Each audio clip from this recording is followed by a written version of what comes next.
Spoon gonna tell you what is happening in Liberia. Spoon gonna tell you what is happening in Morovia.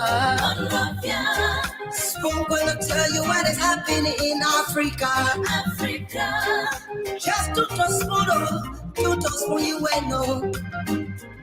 If the children crying for starvation, just to spoon. You want to get a news update, my brother, to spoon. You want to know what is happening, moreover, to spoon.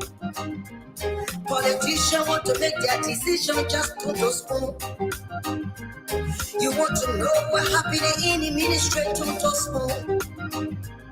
Yeah, to spoon. Yeah, to spoon. You from Funjama, Maryland, to spoon.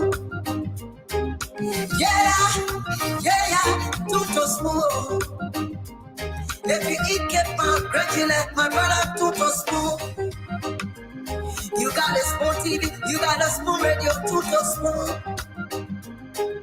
Yeah, to spoon. What? Yeah, Rastafari. Kilibaba.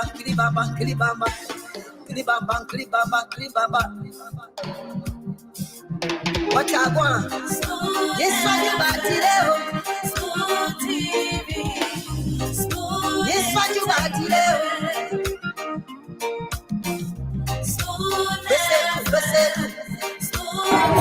You see, right after you see two people here. Supporters of CDC are throwing stones. Just before the statement of the AFCOP chairman could come to an end, we see CDCs are throwing stones towards this end. It is chaotic here. It is chaotic. There you see, tools are being thrown here. And here you got the AFCOP chairman just a few minutes ago, and you got supporters of the CDC throwing stones from the other end right here. You can see missiles, stones being thrown, and then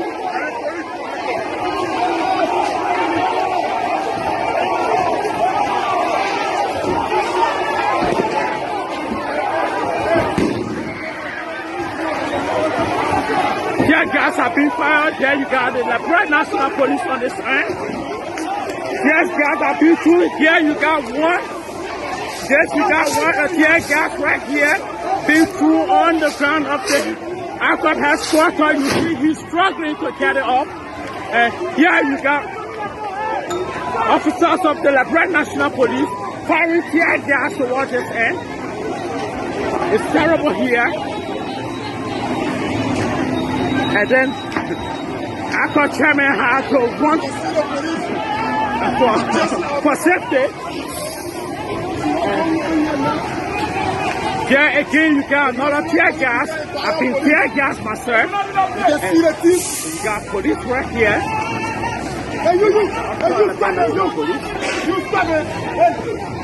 He's carrying stone in his hand. The police is regrouped right here. I can see myself. You can see from right there. The police are moving towards this end. Officers of the Liberia National Police are moving towards this end. I can't see any longer. They are moving right here. You see that in the smoke.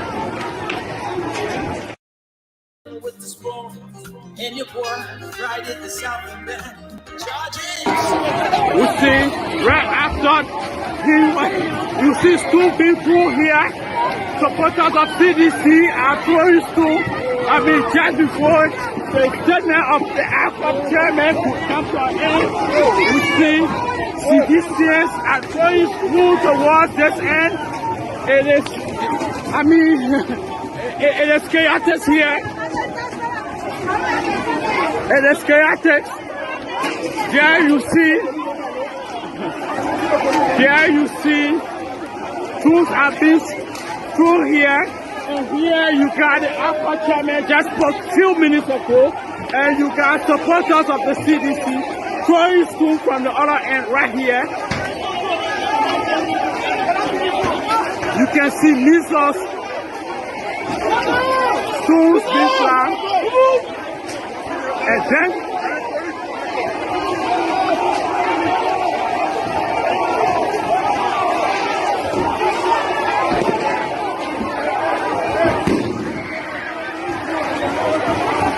tear gas have been fired. There you got the Liberia National Police on this end. Tear gas have been through. Here you got one. Yes, you got one. A tear gas right here being through on the ground of the Alcott headquarters. You see he's struggling to get it off. And here you got officers of the Liberia National Police firing tear gas towards this end. It's terrible here. And then Alcott chairman had to run for safety. There again, you got another tear gas. I've been tear gas myself. You got police right here.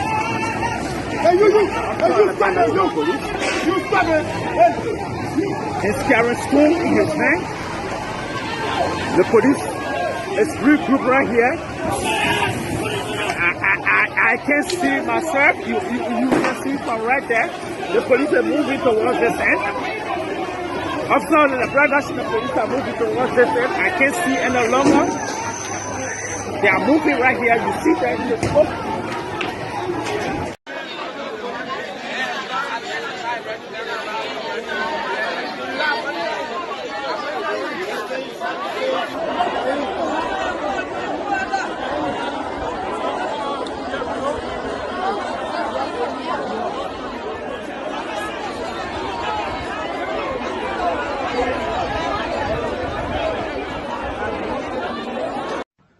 Shit, man.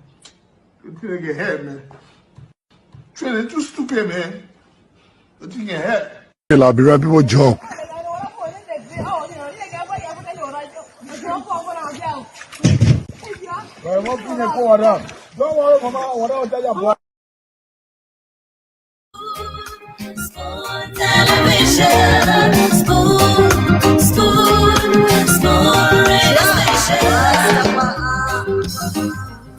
Spoon gonna tell you what is happening in Liberia. Spoon gonna tell you what is happening in Monrovia. Spoon gonna tell you what is happening in Africa.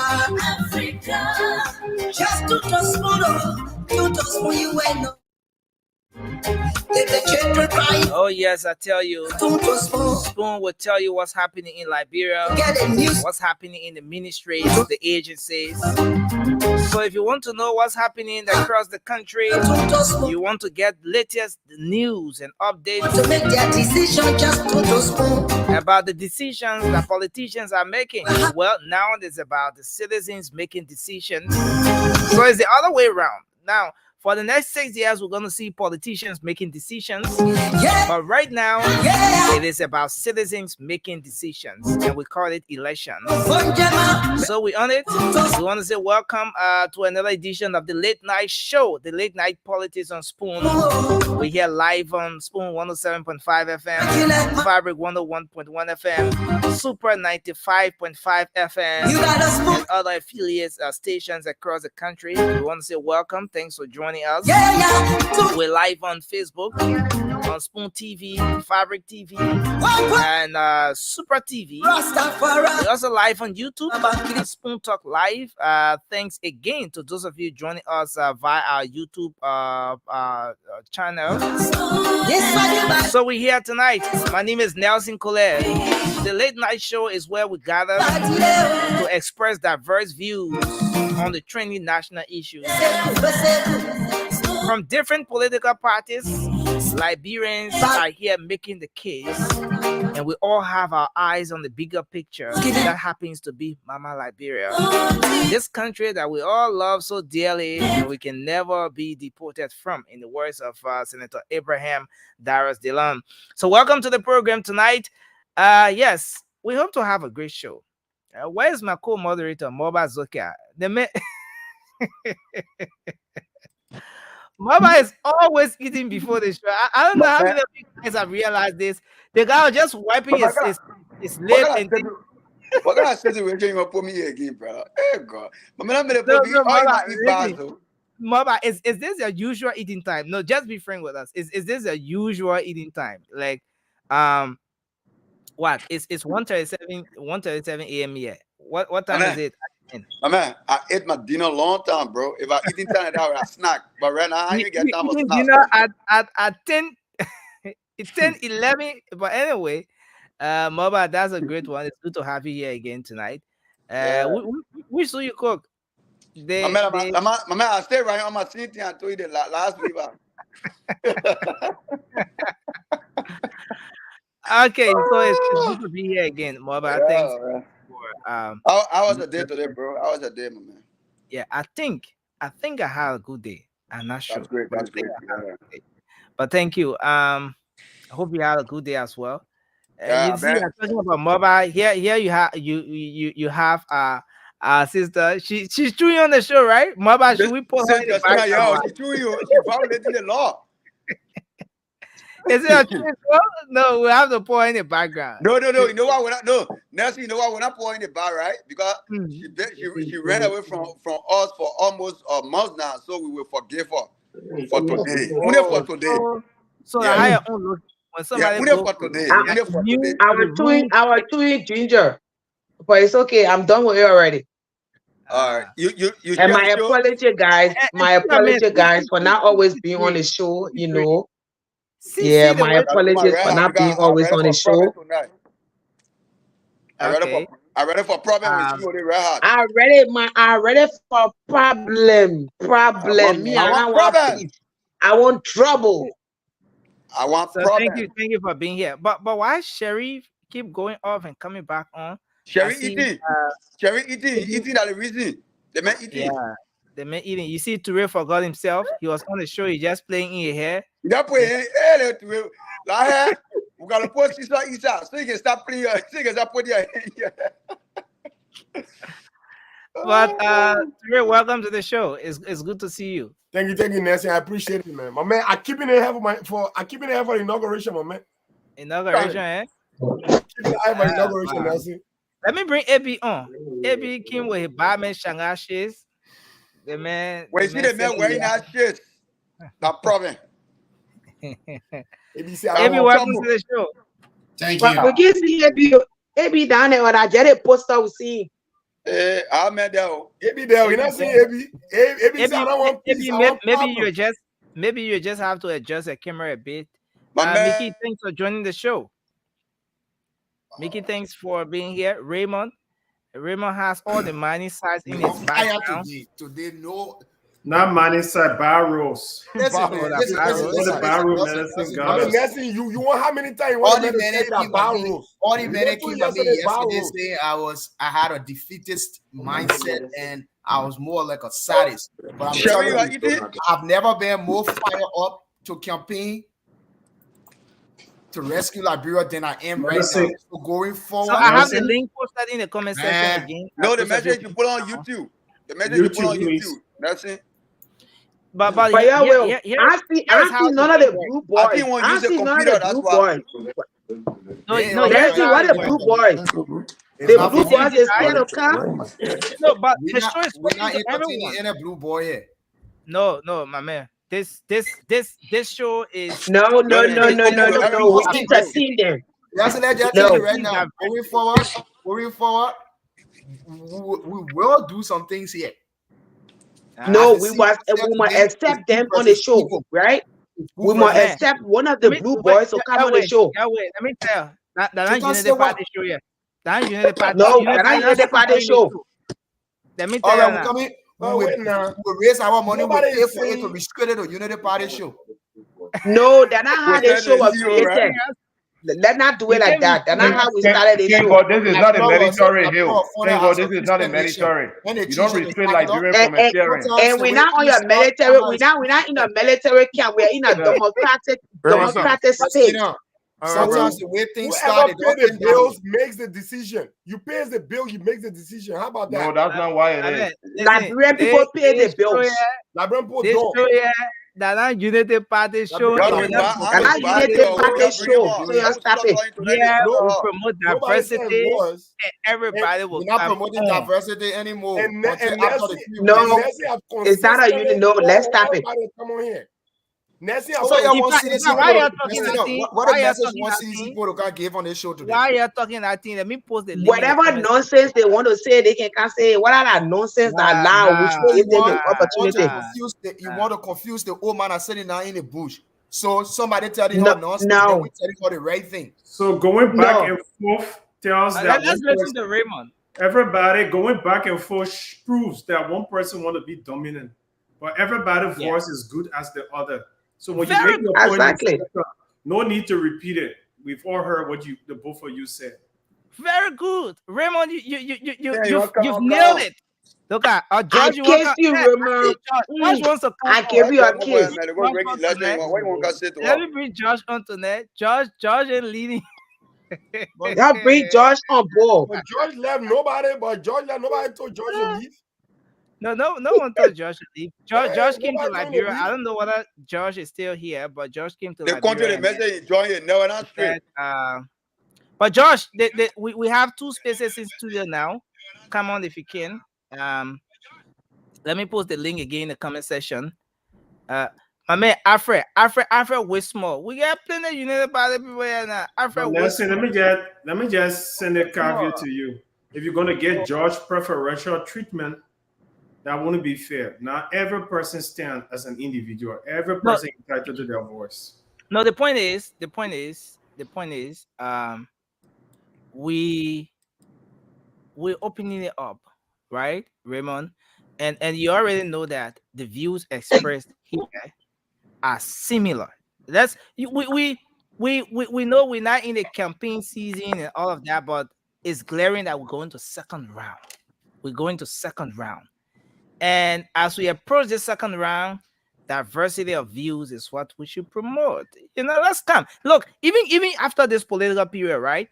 As we move on with the show, people will come up with diverse views. People will disagree on issues. I think we should. I agree, but Nelson, what I'm trying to say, when George come later, and you take one person who's a panelist who took his time, came ahead, log in, and you take them off just for George as preferential treatment. And I don't think nobody, let me make my point. I don't think anybody feels good doing that for George to come at will, come on and get out.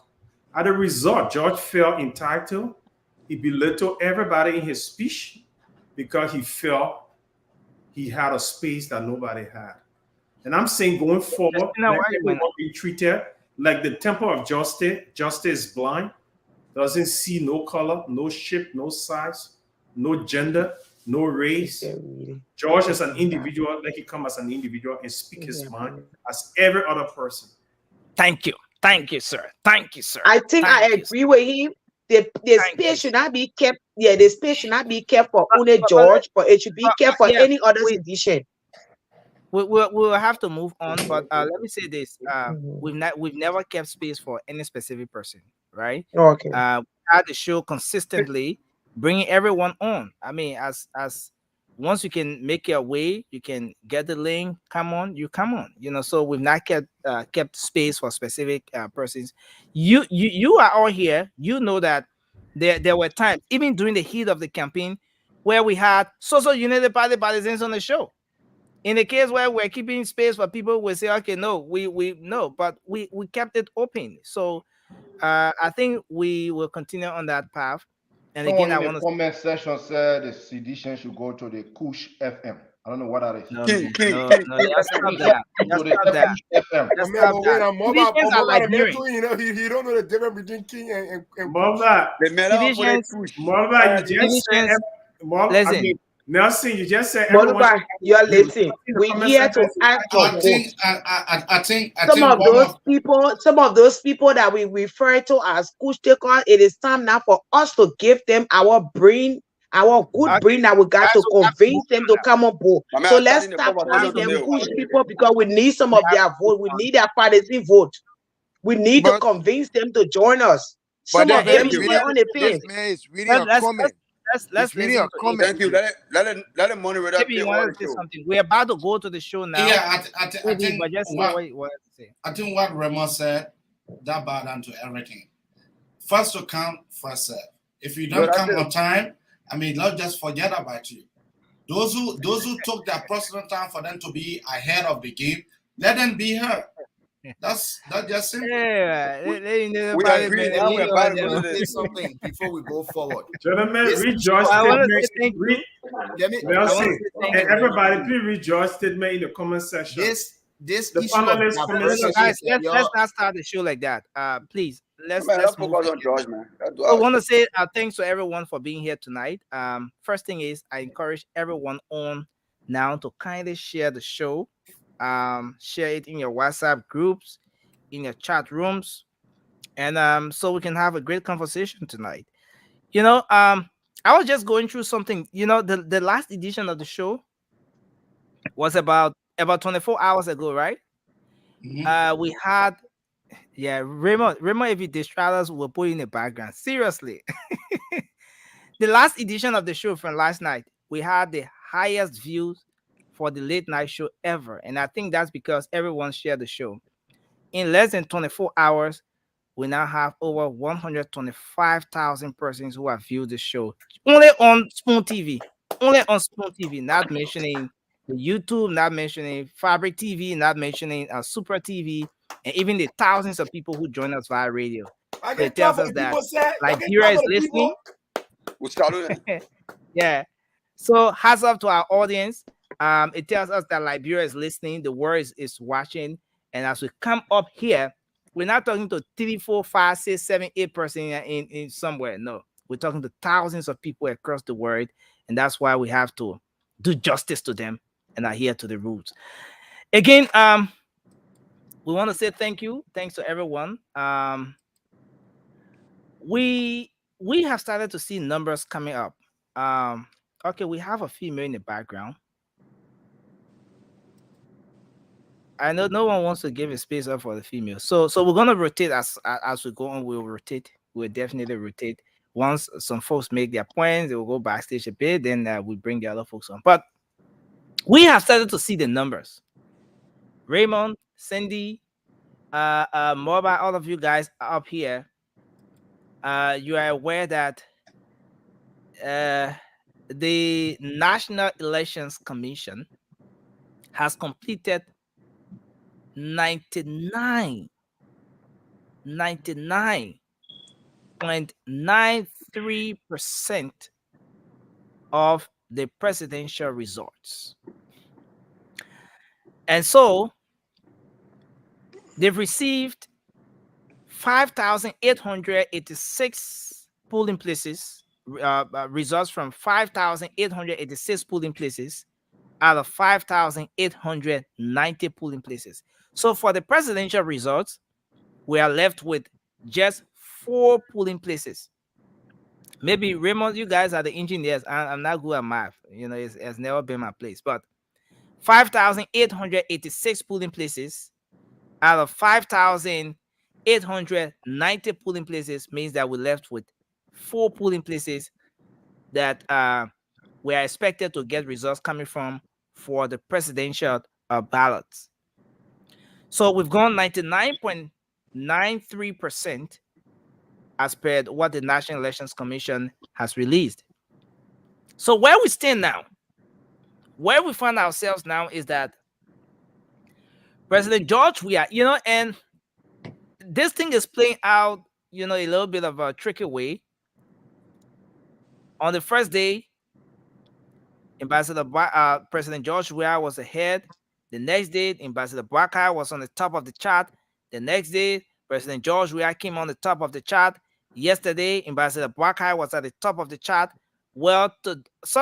yesterday, President George Weah. And then today, we're seeing that it has changed. So where we stand at now is that the CDC has accumulated 803,674 votes, while the Unity Party has 796,313 votes. So the CDC stands at 43.84% of the votes, while the Unity Party stands at 43.44% of the vote. So the margin is 0.04%. That's the margin right now between the CDC and the Unity Party as per the votes, the results released so far from the National Elections Commission. Well, Appleton is at third place on the chart with 40,000 of the vote, 55,000,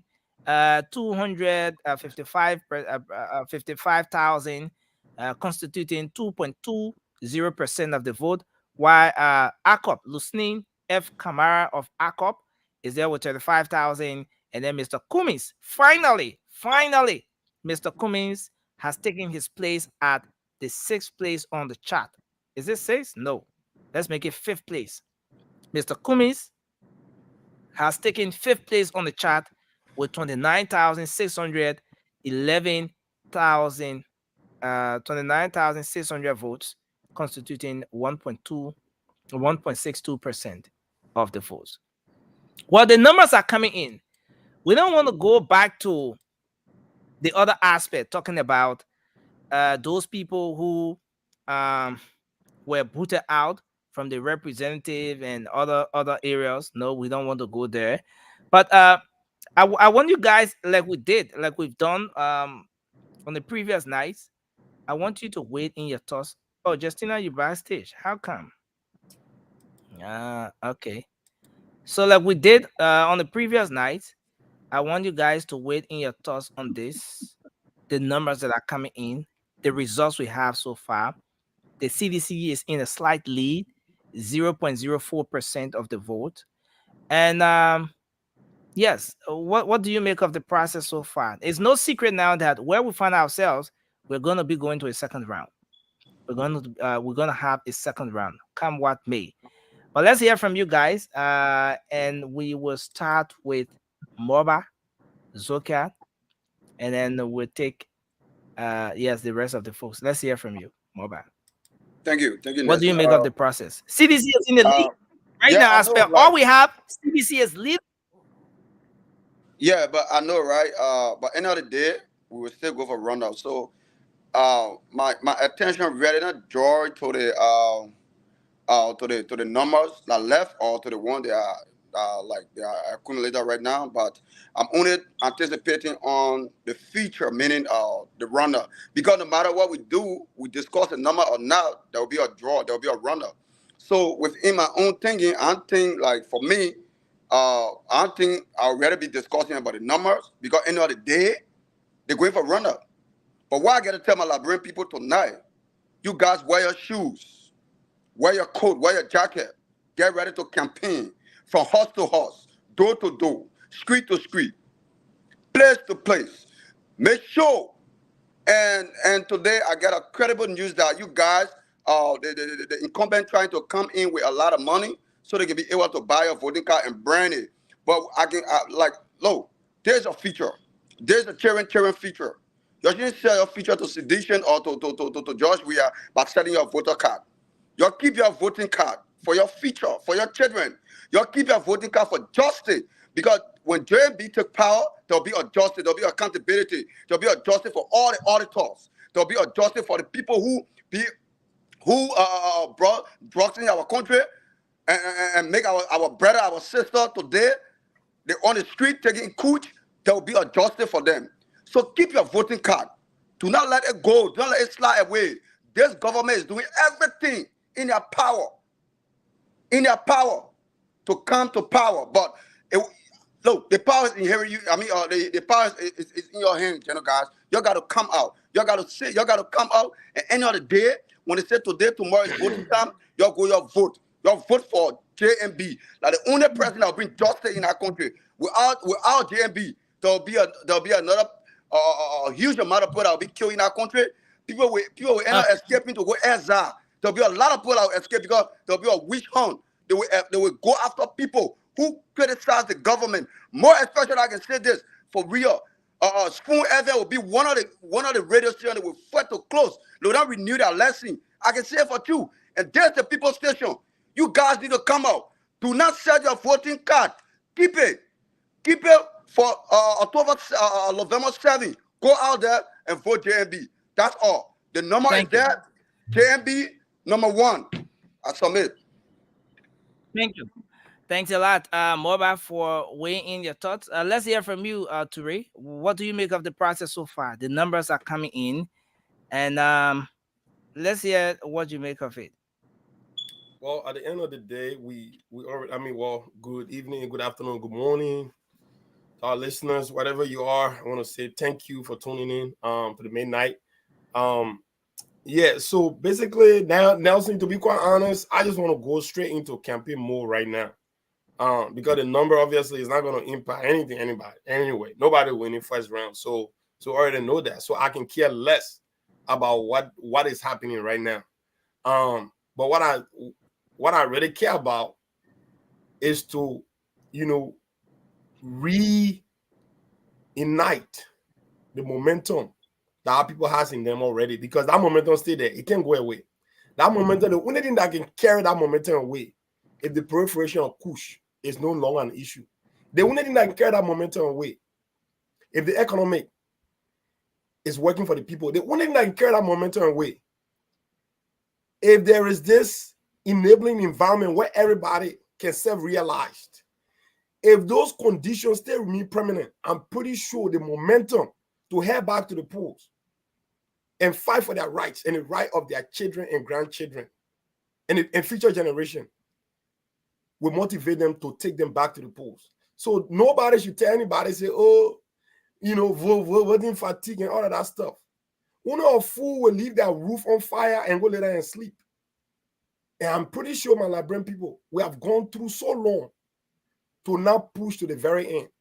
So y'all get out there, y'all push to the very end and see to it that this nightmare, the accident that we all anticipated that are going to happen, now have happened for the past 6 years. Let us not give another 6. That's what I can say, Nelson. Thank you very much. Thanks a lot. Let's hear from you, Abi. Yeah, Nelson, thank you for this wonderful discussions. Let me say good morning to my friend and brothers living in Liberia. For me, my attention have been clearly much drawn to the essence of the invalid votes. For you to be able to tell me that the Liberian people, that they are hard to learn, because that's what the invalid vote says. 2005, the invalid vote was less. 2017, the invalid vote was less. So when you come now this time around to come to tell me that the invalid vote, 100 and some more thousand, that means that, are you telling me that the Liberian people have to learn?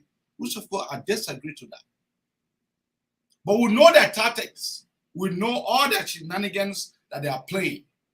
We are aware. All I have to say to my people from Butuo, from Kample, let them get ready. We are going to get ready.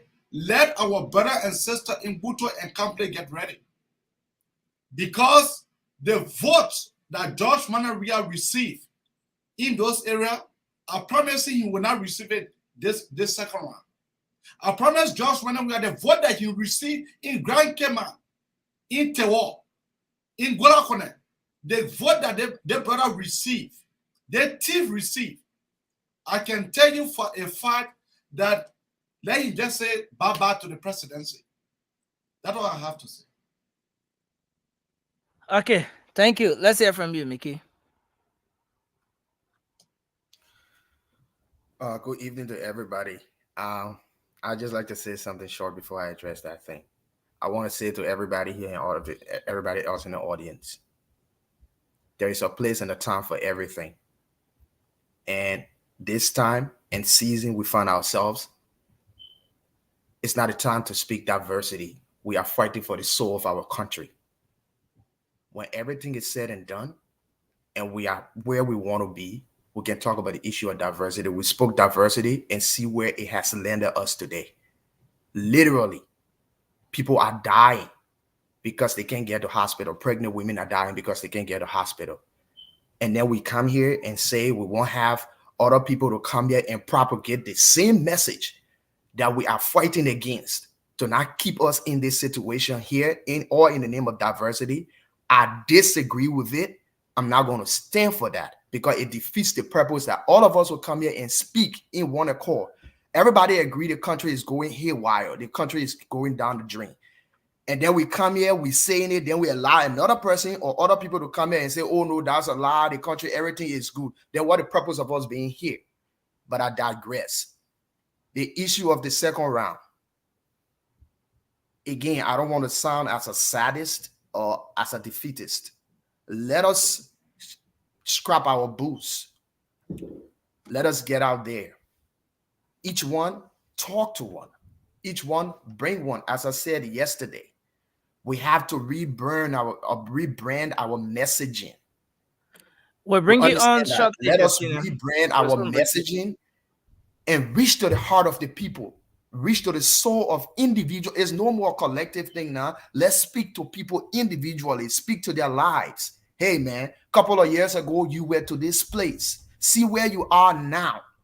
Do you want to remain here or you want to do something better? So let's speak to people individually, not collectively. That whole collective something, it took us the second round. Let us hit the nail on the head and tell the people, speak to somebody's life. Draw a picture in their head. If we have to bring other pictures of other countries and the improvement of other people and to convince them, let us do it. But where the campaign has reached, it's time to make a decision.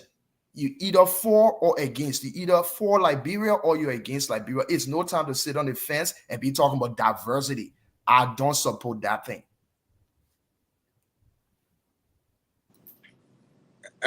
Thanks a lot. And to add to my brother, Spoon TV and the radio station as rakes when the people win. They're playing. We know they're playing to close Spoon TV, and when I agree to that, no, you gotta agree. You gotta agree, nothing. You don't gotta agree. That's my opinion. I know I know. I don't have to agree. I don't have to agree, Moba.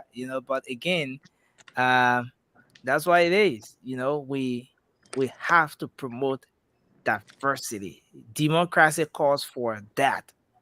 Let's hear from you, Raymond. My Liberian people, it's because of you that we come every night, not to see ourselves or hear ourselves, because the soul of our nation is at risk, and we, the well-meaning Liberians, sober-minded individuals, cannot go to bed and have a good night when our country is bleeding and suffering and dying. So the first thing I want to thank you for coming up, showing up, and voting in your huge numbers. We set a record with the number of voters, the percentage of registered voters who show up and vote in these elections. But I want to share something. You, the Liberian people, won. The first truth is there are more people voted against George Weah than people voted for George Weah. And we saw small fingering in the elections. But you know what? The more you do one thing, the better you become. We went to the first round, we saw where the looses and the cracks were. Going to this second runoff, the opposition will tighten their button. The mysterious appleton, we know. It's clear. None of you knew Appleton, all the voters. You hearing me? None of you knew who Appleton was. The number he has, that's a mystery. That mystery not going to happen in the second rounds. And the thing about it, I want to let you know, Liberians, we saw a budget of $50 million for the CDC campaign. Nobody in the opposition had anything to match close, not 1/10 of it in these elections. Yet, you, the Liberian people, because of the reality your life is faced with, You fought against $50 million with your votes. You fought against $2 million t-shirt and berets with your vote. No opposition had it. You fought against 150 pickups, brand new pickups with your vote. No one in the opposition combined never had such a resource or such resources. You fought against all the billboards, all the opposition billboards combined could not reach the George Weah billboards. You fought against a helicopter. No opposition party, all of them put together, never had a helicopter. George Weah flew around in helicopter. You fought against $1.5 million given to the media. No opposition had that kind of money to buy people in the media, not even bloggers. And yet, the opposition vote exceeded George Weah. It's a win. So we need this energy and this reality, knowing where we came. And let me just share with you, the rescue mission do not mean unity party. I'm not from the unity party, but I support the rescue mission. Why? Because they're where we need to go to in order to recover our country, to rescue our country from where it is. The unity party is just an umbrella.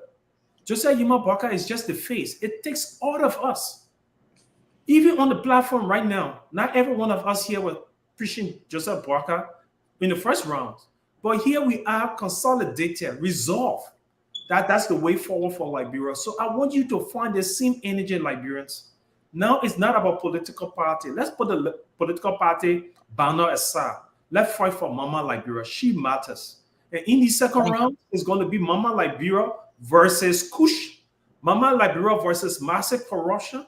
Mama Liberia versus 47 condominiums. Mama Liberia versus a private jet for an individual versus the country in abject poverty, no medications in the hospital, and the living condition of the Liberian people versus few persons. Like an individual can go and get married in Paris and go get engaged in Danale, where the Liberian people can even afford $1,000 to get married to their wives, not their children to go to school. That's not the kind of Liberia you deserve. That's not the kind of Liberia any one of us look forward to seeing. So because of that, we are ready, we are energized for these reasons to go to the second round and the resounding victory for you, the Liberian people, using the banner called the Rescue Mission. Thank you. Thank you. Thanks a lot, Raymond. Let's hear from you, Prince. Well, good afternoon to you all on the panelists, and then good morning to you, Nelson, and the rest of the world from my end. Well, Nelson, the numbers are coming, and the numbers cannot change. So the remaining 2%, even when you add up to CDC, they cannot be 50 plus 1, or neither UP 50 not plus 2%. 1. Not No. 2%. I'm saying okay. the rest of the 4 precincts that should be rerun. For example, Nemakan district number 4. Nemakan district number 4. According to her, the 20th, they will go back for re-election for both presidency, representative, and senator. Yeah, they're going to go back. According to Nike chairperson, Director Brown. What I'm saying, that number, either one of us receive it, it cannot be 50 plus 1. So my only thing I get to tell my Liberian people all here, afternoon on my side and morning on your side, is that my people, we have fought a good fight, a very good fight. I'm urging you, again, we come back to you to appeal to you to come out massively the way we came up on the 17th. The way he came up on the 7th, show to the world again that Liberia are resolved. We know Appleton vote. Appleton not a human being. He came with his mystery, according to my brother, and that's reality. Because nobody saw Appleton coming, but yet and stay.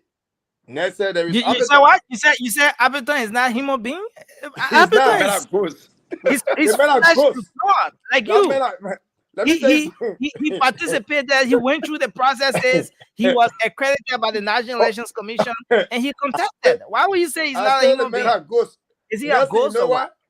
You know why I say you're a ghost? No. But Appleton cannot be a ghost. Why you because say he's a ghost? We're speaking from the political standpoint, brother. Because Nelson, the reason why I'm telling you that the man is a ghost, because number one, every political party, again, I said the same.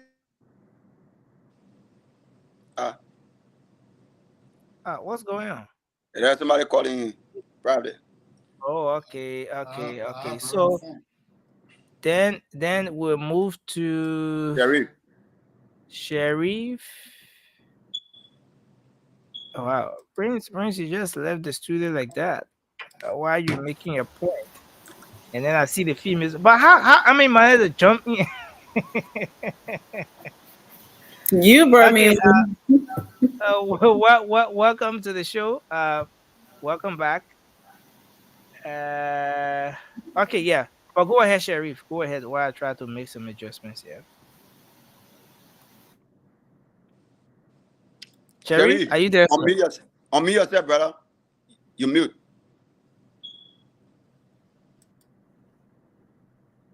Sharif, are you here? Are you with us? I think again on me yourself. There you go. I think the IT may have some serious issues there. So the higher run the data center. You be like I want to no, I tell your phone. They say when the whole thing was happening, Jerry now at the data center, they say they're protecting the money that phone. They're picking it. I trust my brother Terry. I trust him, man. Terry's son is all the way in America. But Cindy, go ahead. I think the guys have some issues. We'll bring it back once they can adjust. Yeah. Joe Mandela said, Appeton goes attacking all of you. So stop putting your mouth on Appeton if you want to stay on this show. But good evening. It's good to be here. It's good to see some of you that have been missing. Sharon, you've been missing for a long time. Thank you for coming back. The team is serious now when Sharon ain't coming by, right? They thought they won the team first round, but it's good to see you. Liberian people, thank you for being here. Look, going to your question, Nelson, regarding the process, right? We know what has happened. We know the Liberian people came out with the voter overwhelming it. We know that the CDC is disappointed. They thought they were going to get a lot of votes. They didn't get what they expected. But I must say we are in a very, very serious competition, and we must take it as that. The issue of Appeton, I spoke about it yesterday. I don't want to dwell on it. We will need Appeton. I don't know if you will come our way, but we will need Appeton. We need everybody. We need everybody. We need all Liberians. We need all the vote we can get to put Mr. Boakai there. But look, we are headed to the second round. And I want the message to gear towards peace. I want the message to gear towards embracing and bringing all Liberians on board the rescue mission, so that the votes that we as the rescue supporter will get from this second round will be massive to the extent that the CDC will have no room to cheat, even if they want to. And that's what the message should be. Let the leaders and folks that are supporting the rescue train get out there and campaign like you have never done. Go to the Southeast. The Southeast was literally abandoned. I spoke to families and friends, and they were like, we didn't see them here, or they not come here. People remember you on the ballot box when they see you. So let them go there. The Southeast is like, George, we are home. George, we don't own the Southeast. So don't say, oh, that's George, we are playing, we just leave it. Don't do that. Let's go and grab the vote. Let's talk to the people. Let's encourage all Liberians. Liberians, like Raymond said, I don't want to, keep saying the same thing here, but they voted other candidates compared to the vote that we have received. That's what I want to say. Jovia didn't get more vote from the Liberian people. And Liberian people are smart. I'm so proud of the Liberian people. The way we are voting now, if we keep it that way, our country stands to develop rapidly. We are kicking out people that are not in our favor, and we are bringing in smart young people. And the Liberian people will bring Mr. Bwaka in, who will pave the way for a better leadership for Liberia. And that's what I hope the message will be. Let us get everybody on this train. Like I say, I'm on a train. Don't just put me around Eugene Fagon, but I'm on a train, and we'll rescue Liberia together. Thank you. Wow, you won't be around Eugene Fagon? People can talk too much. That's all. We'll put you at the front of the train. Yeah, let me Thanks a allow lot. me Bwaka so I can get some wisdom. Thank you. Let's take our sister Justina, and then we will take Sharon. We'll come back to take we'll come back to take Sherry, then we take Amy. Okay, guys. Let me first of all say thank you to all of you for keeping the show running. As you all know, the job and the school is not allowing me to always be on the show, but I want to say thank you to you guys for keeping the show running. Concerning the tally result from the National Election Commission, honestly, I'm not focusing on that anymore because it's obviously going to be a zero balance once the entire tally is completed. When they go into the district and do the last rounds of voting from those two districts. But however, the re-election that is to take place in Nima County could push anybody to the 52%. There is a possibility because the both candidates are already in the 40s. They are very close to reaching the 50%. Depending on the number of round? Are you talking about your first round?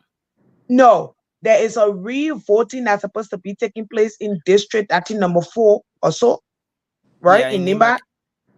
Thank you. Depending on the number of voters that could turn out to vote. If the voter that turn out only cover the total of ballot backs, the total of ballot that they will take, that could push whoever win that district into the 50+1 vote. So, in as much that we are preparing for the runoff, we should also begin to talk to our people that are in that district in Nima County, educate them on how to vote, educate them to get out on that day when that time reached to vote, so that we can be able to give them a better idea as to how to vote. Because one of the things I saw in this election, though we have a lot of turnout, but there were a lot of invalid votes. And so I advise that we should gear up our mind on educating our people on how to vote right. We should get our campaign team that is on the ground, photocopy, print the sample ballot, take it out to the people in the villages, in the town. We got 2 weeks. The 2 weeks for me, I say we got 1 week. Get those sample ballot paper to our people in the villages. Let the old man, let the papa keep it with them, so that the day they're going to vote, they will wake up in the morning, they will look at it, and they will be able to know exactly how to vote right. So at least we can have them on the right track, so they can come back with the same having invalid vote. That is 1.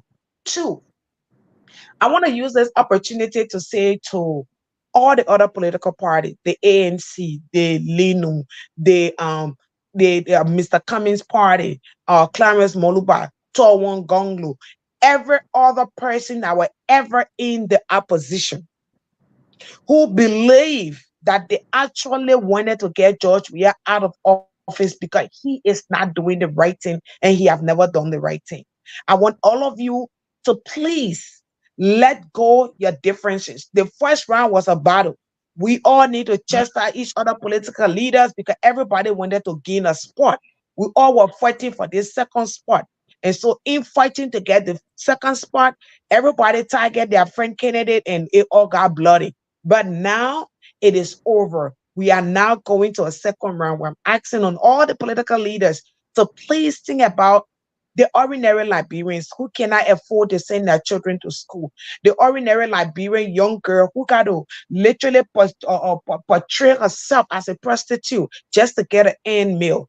I want you to look at that little young boy who got to give his body to his friend man just to be able to fit into society. I want you to look at that old man, that old papa in the village that wanting to see that light one day that they will be current in our village. That one day that a woman will not be pregnant and they will have to use hammer and she will have to die on the highway. I want you to sit down as a political leader and think about those individuals.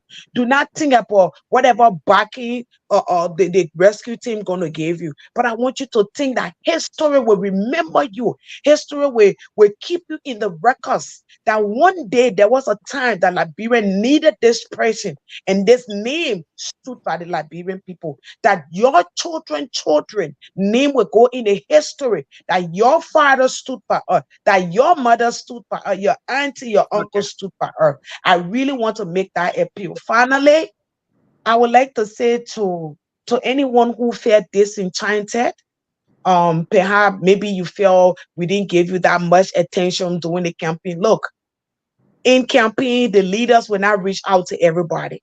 Do what you can do.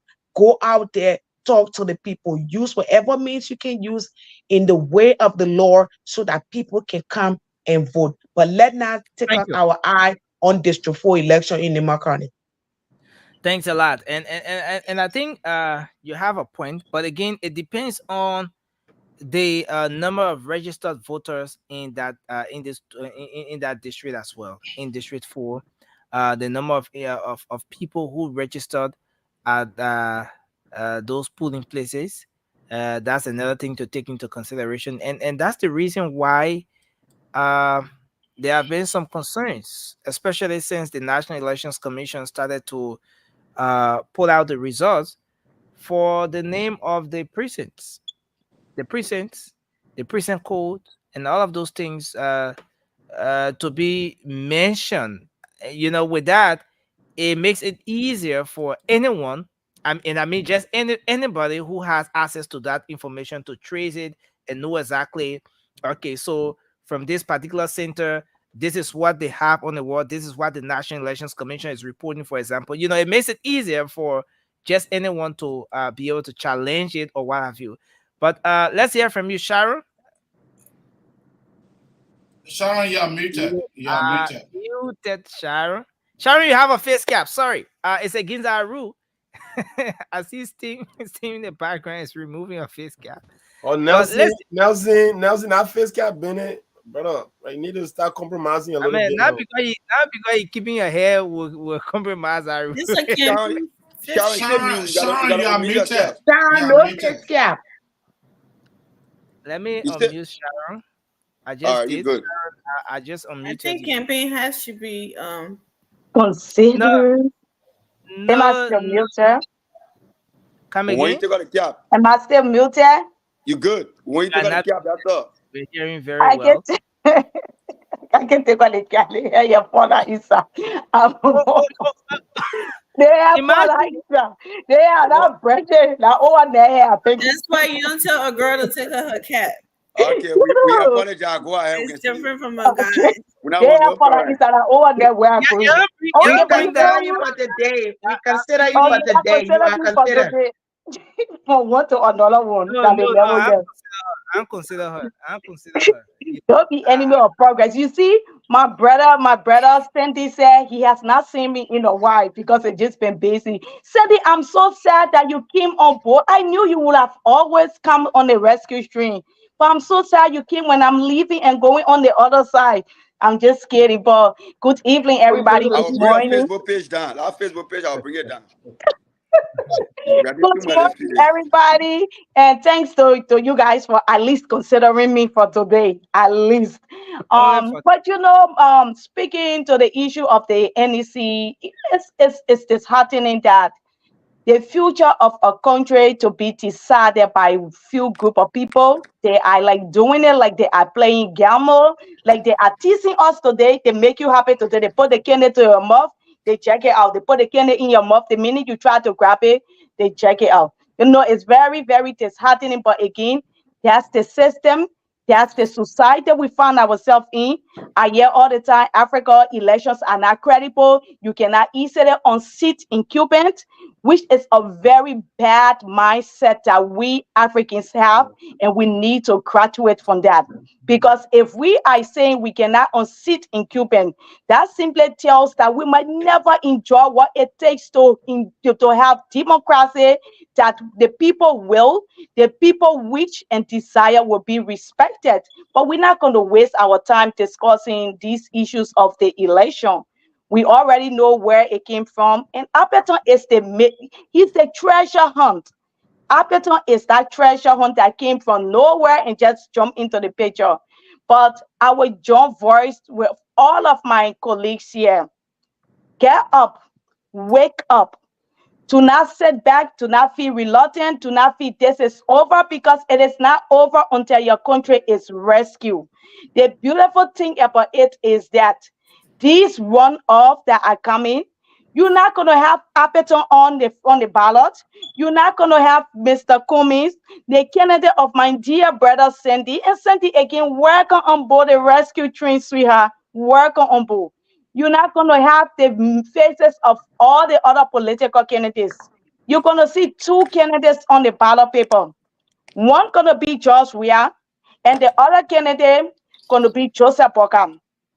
Looking at the two candidates, you can say that George Weah represents the importation of coach drugs that are destroying your young brothers, your young children, your sisters, untold suffering and hardship. You're going to see rampant corruption.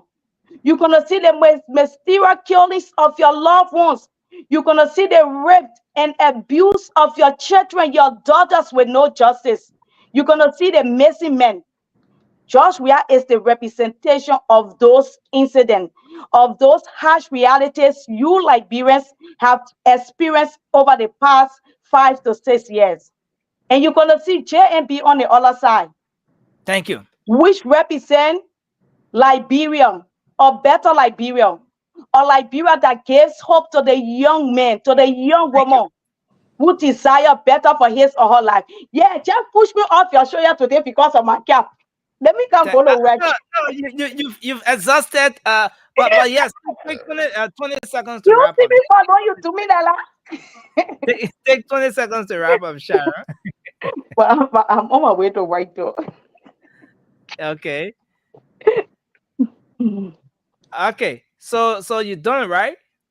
Yeah, I will spend at least one more discussion and I'll be go. I have to be to work for 12 a.m. So 11:30 I should be going. So great. Let's take Sharif and then we'll come to Amy. Sharif? Yes, sir. Can you guys hear me now? Is that Sharif changing location, or it's like the people hardly No, I didn't change my location. So what happened is like I had like a system update scheduled and I forgot to log on. System update. Yes. I agree. We agree. Sorry. Yes. Yeah. So again, like my colleague Sharon rightly said, again, we can sit here and point out 100 different issues on from NEC and a lot of like irregularities. But again, that's a system that we have, and we want that system to change. And how can we change it? Is by going to the ballot box and voting for the right candidate. And who's that right candidate? Is Joseph Boakai. And this is what I have to say to our Liberian people. We have started a journey, and we are almost there. Let's get to the finish line.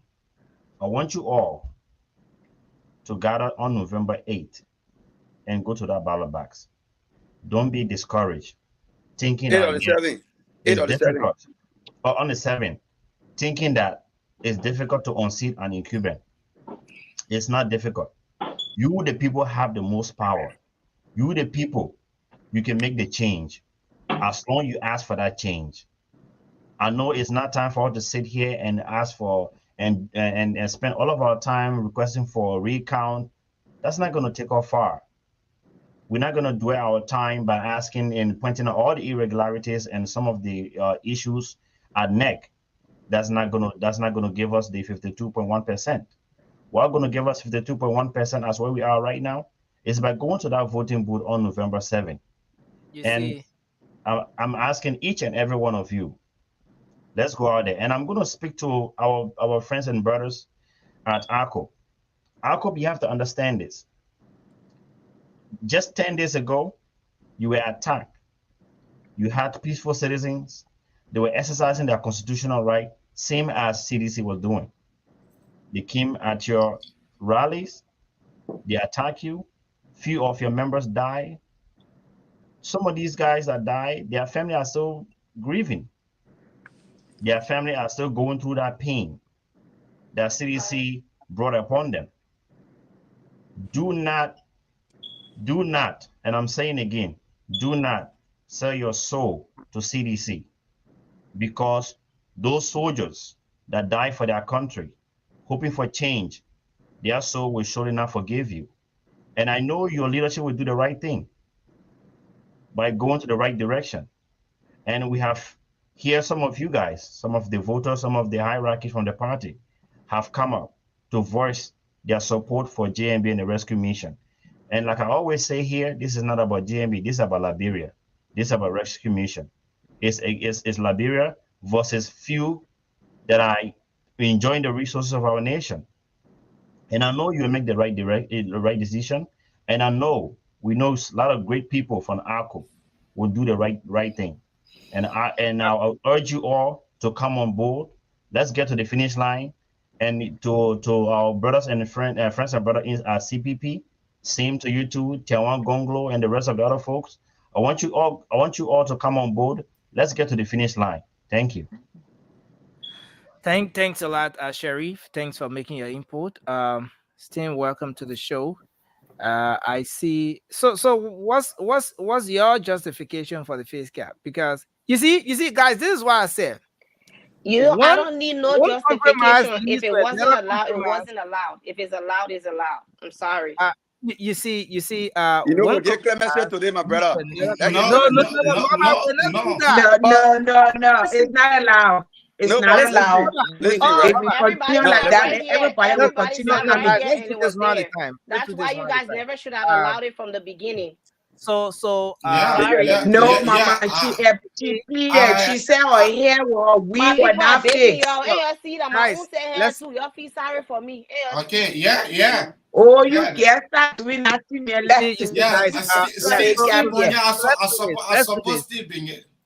Let's do this. Please, moving forward, we'll not have anybody, whether a female or a male, coming on the show with face cap. If you know the hair is not too okay, just try to, you don't need to have all the, just try to put it some way, somehow, and prepare yourself to come on the TV. Yeah. So don't worry, Nelson, you're good. At the moment, look, I'm sorry for hair. I just want you guys to know that if you can't make the rules for everybody, don't bend it for somebody. But you guys are good. You're right. We apologize. You're right. You see, thank you. Thanks a lot. So let's take Amy, and then we'll come to you, Steen. Okay. Good evening, you guys. I first like to say that it's not proper to tell a female to take her cap up. So just so you know. I don't know if that happened. Seriously, it's not something for you to ask a female. You know me, I'm not a female card thing, but that's just a rule. The rules and the rules. Actually, the female thing. The rule. We were there from the beginning. Let's stop interrupting. So we need to tolerate sometimes too. I understand the rule is the rules. I mean, exactly. It's just not proper. Everybody know the rule is the rule, but so can we say that mother should be able to take her? I said a female. I didn't say a guy. Mother is a guy. Mother don't have to do a lot with his hair. Come on, guys. It is not cap. Okay, guys, let's move on. Let's move on. Let me go ahead. I mean, you have the time. Take your 2 minutes and make your point. I mean, So regarding the rest of the number, I don't think it's important, and I don't think it can even the rerun. It's not going to change anything, because if it's like 99 point what percent, that should be like less than 1%. So we are 99.3%, 99.9. I think 0.4% remain right. 0.4%. Yeah, so that's less than the 1%. I don't think that can change anything for anybody. So the best thing to do here right now is to educate our people. I think everybody's so used to the number two. Number two, we need to tell them now is number before they go on there and go vote for Judge. We are number two. So I think that's something important. We have to let our people know. Maybe we need to in like a week we need to do another song, number one, number one instead of number two, so they will know that's something important that we need to do. And then the Southeast, like my brother Cindy said, and I told you over and over here before, Southeast does not belong to Judge Ria, and I don't believe in my living mind that though all those votes that came from the Southeast were given to Judge Ria. Waiting at it, no. I don't believe it until it can be really, really proven to me coming the second election. I don't believe it, and I don't think anybody should underestimate the Southeastern. I don't think they love him like how we think they do.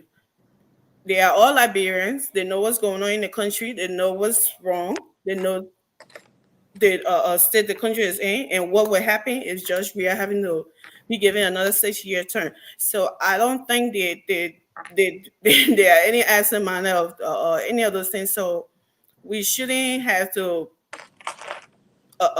given the will and the chances that we did give them to be able to do whatever they did there. That Christmas is over. Let us start to put on our boots and everything and start going into the areas and start to educate our people. I don't know if JMB is gonna go there. That's one thing for the roads and everything. But I mean, people, the sons and daughters of that area, they could go there and explain to them why it won't be something for him to go there. But it doesn't mean he has no love for them or he doesn't care about them, because that is way far from the truth. And that's what we should be focusing on instead of this whole number and neck thing and all of that. And because I think this one is over with, it's done. There's nothing else we can get from it. Okay, so let's hear from you, Steve. Then we move on to our next discussion. Good evening from my end. Good afternoon. Good morning, wherever you find yourself. First of all, Nelson, I don't think whatever is left behind is going to have any impact. Minus plus is done. Can you give it to the neck for a job well done so far? Absolutely now, because we're not. talking about the process. You see, I see not. here we're talking about the process. We're talking about the process. A lot of you are just concentrated on the numbers. Everything is captured here. The conduct of the neck. You know, the different ways that the fashions in which the numbers are being released and all of that. All of the different things happening during this particular process. Steam, is it fair to give it up to the neck for a job well done so far? Well, Nelson, that's why I'm here. So, first of all of us here love Liberia. Our common interest is Liberia. Nobody loves Liberia more than me. I love Liberia more than any one of you here. We just go about proving or showing that love in a different way. I'm not here for UP. I'm not here for no political party. I'm here on behalf of the people. I'm here on behalf of myself to express my opinions about how I feel about the process. So you're not here for the UP? Absolutely not. Okay, but you were supporting Dr. Moniba, right? Moniba. You were. Yep. Okay. Yep. And he lost the election. He's at 16th place, right? Is it 16th place? He can even be at 20th place. He still has my support. Okay. That's me. I don't follow the crowd because everybody else follow the crowd. Okay. Can I go back to my question now? On the placement, Nelson. Come on, man.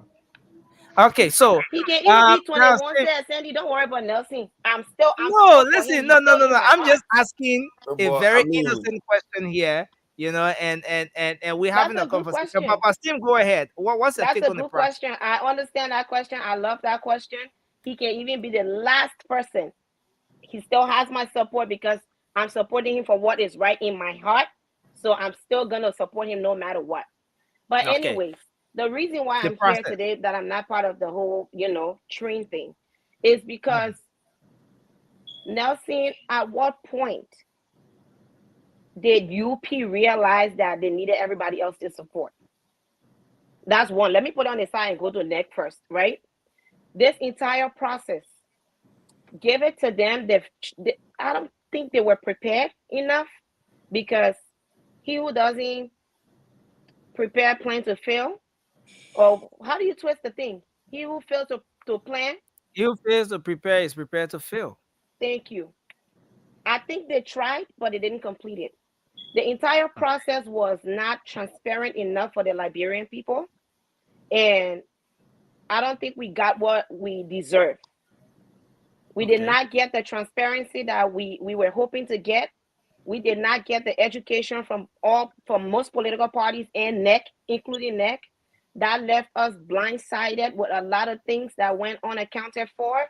The numbers that are floating in now from where we don't know, some of these numbers, it can be argued that they were manufactured and people did not pay attention to it. Some of these things were things that we did not pay attention to because we were going after each other's throats. When we should have paid attention to the process, when we should have paid attention to how the system was going to turn out, when we should have paid attention to catch the lapses in the system, we were running after each other, denigrating each other, insulting each other, not wanting to be like one party not being useful to the other, telling people straight up, like, what's your use? You minus plus, right? And then we sat down and forgot about ourselves, and boom, the Oma hit. No, that Oma, she already get bad more. She hit. And now nobody can tell her nothing because it's at the end of it. What you got to say? At 99%? What change do you have to make in there? It's already late. You can't do nothing about it. It's already done. What we should be focusing on now is how do we fix these lapses?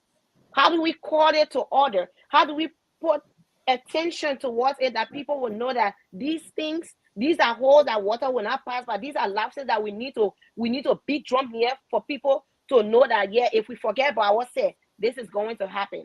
I'm not concerned about the whole UP CDC thing because at the end of the day, it will take me my own personal, reflection to decide who I will support if I choose to. If not, I will sit it out. And that's just me speaking for me, my family, and my friends, because the toxicity of this campaign has brought us to this stage. But now, Stim, do you really see this process as something that was toxic enough to cancel all possibilities of a dialogue? A possibility of folks trying to rekindle the relationship in the spirit of one opposition. Was it toxic to that extent? It depends on who. Depends on the people. Depends on the people. That's why all through the campaign, Nelson, if you remember, I came on here, I talked about voters' education, right? I mentioned that this should be taught in high schools to eliminate some of the things we're going through today. Because these first-time voters and our people, when they go through high school, when they learn their responsibility and how much voting is or it means to them, when they learn how to vote properly, 114,000.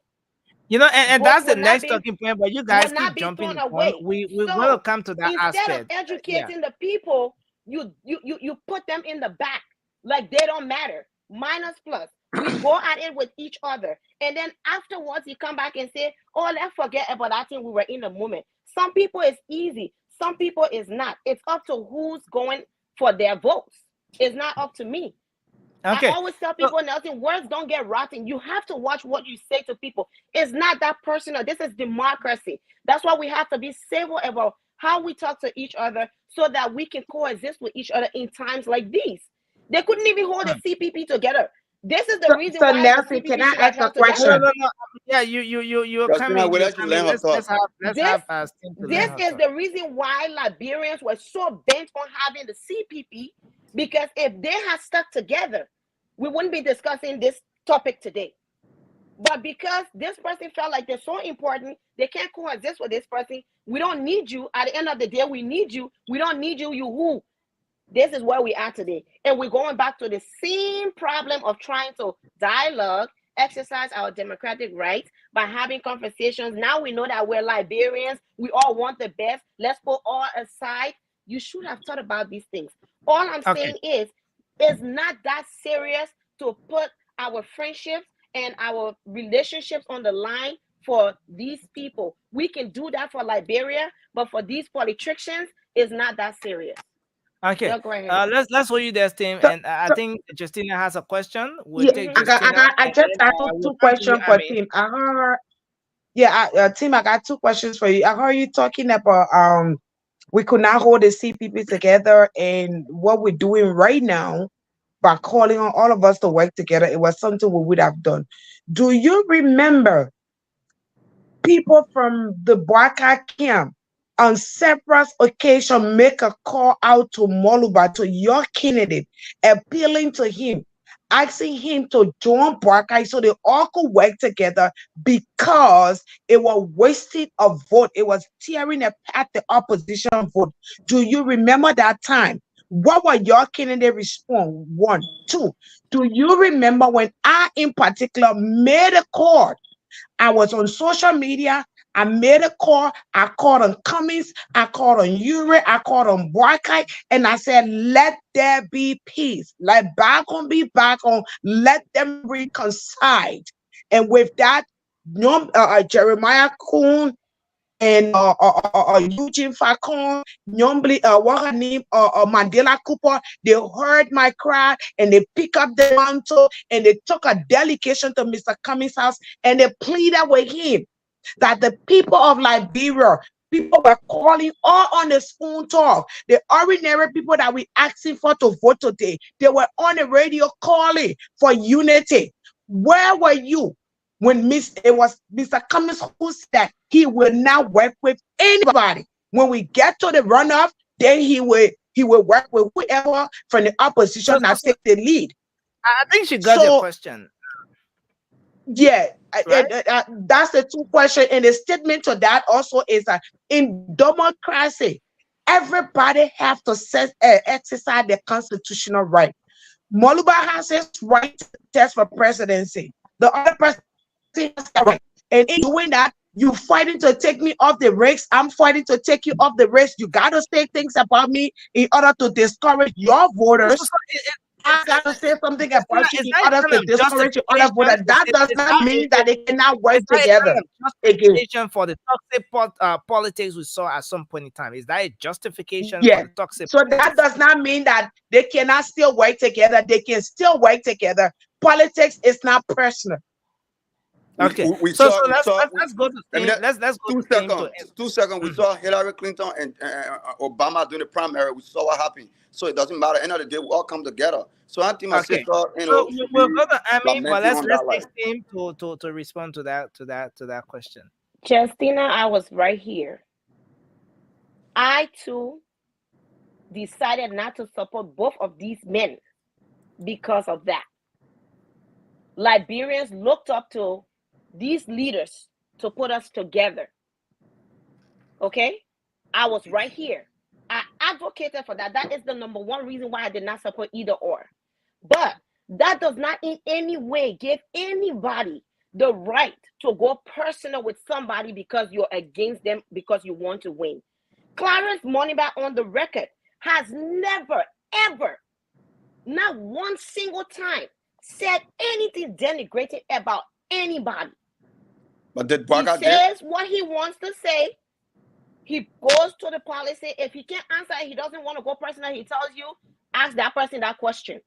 He has never insulted did anybody. Attack him? Okay, did you see the senator of the other? But anyway, Waka is out of the race. I think you're missing the point. This makes no sense to me. So let's hear from Amy. Amy, go ahead. You had a point to make. Sharon. Yeah. Okay. But listen, Sam, at this point, I think it's unnecessary with all the finger pointing because it wasn't a exactly.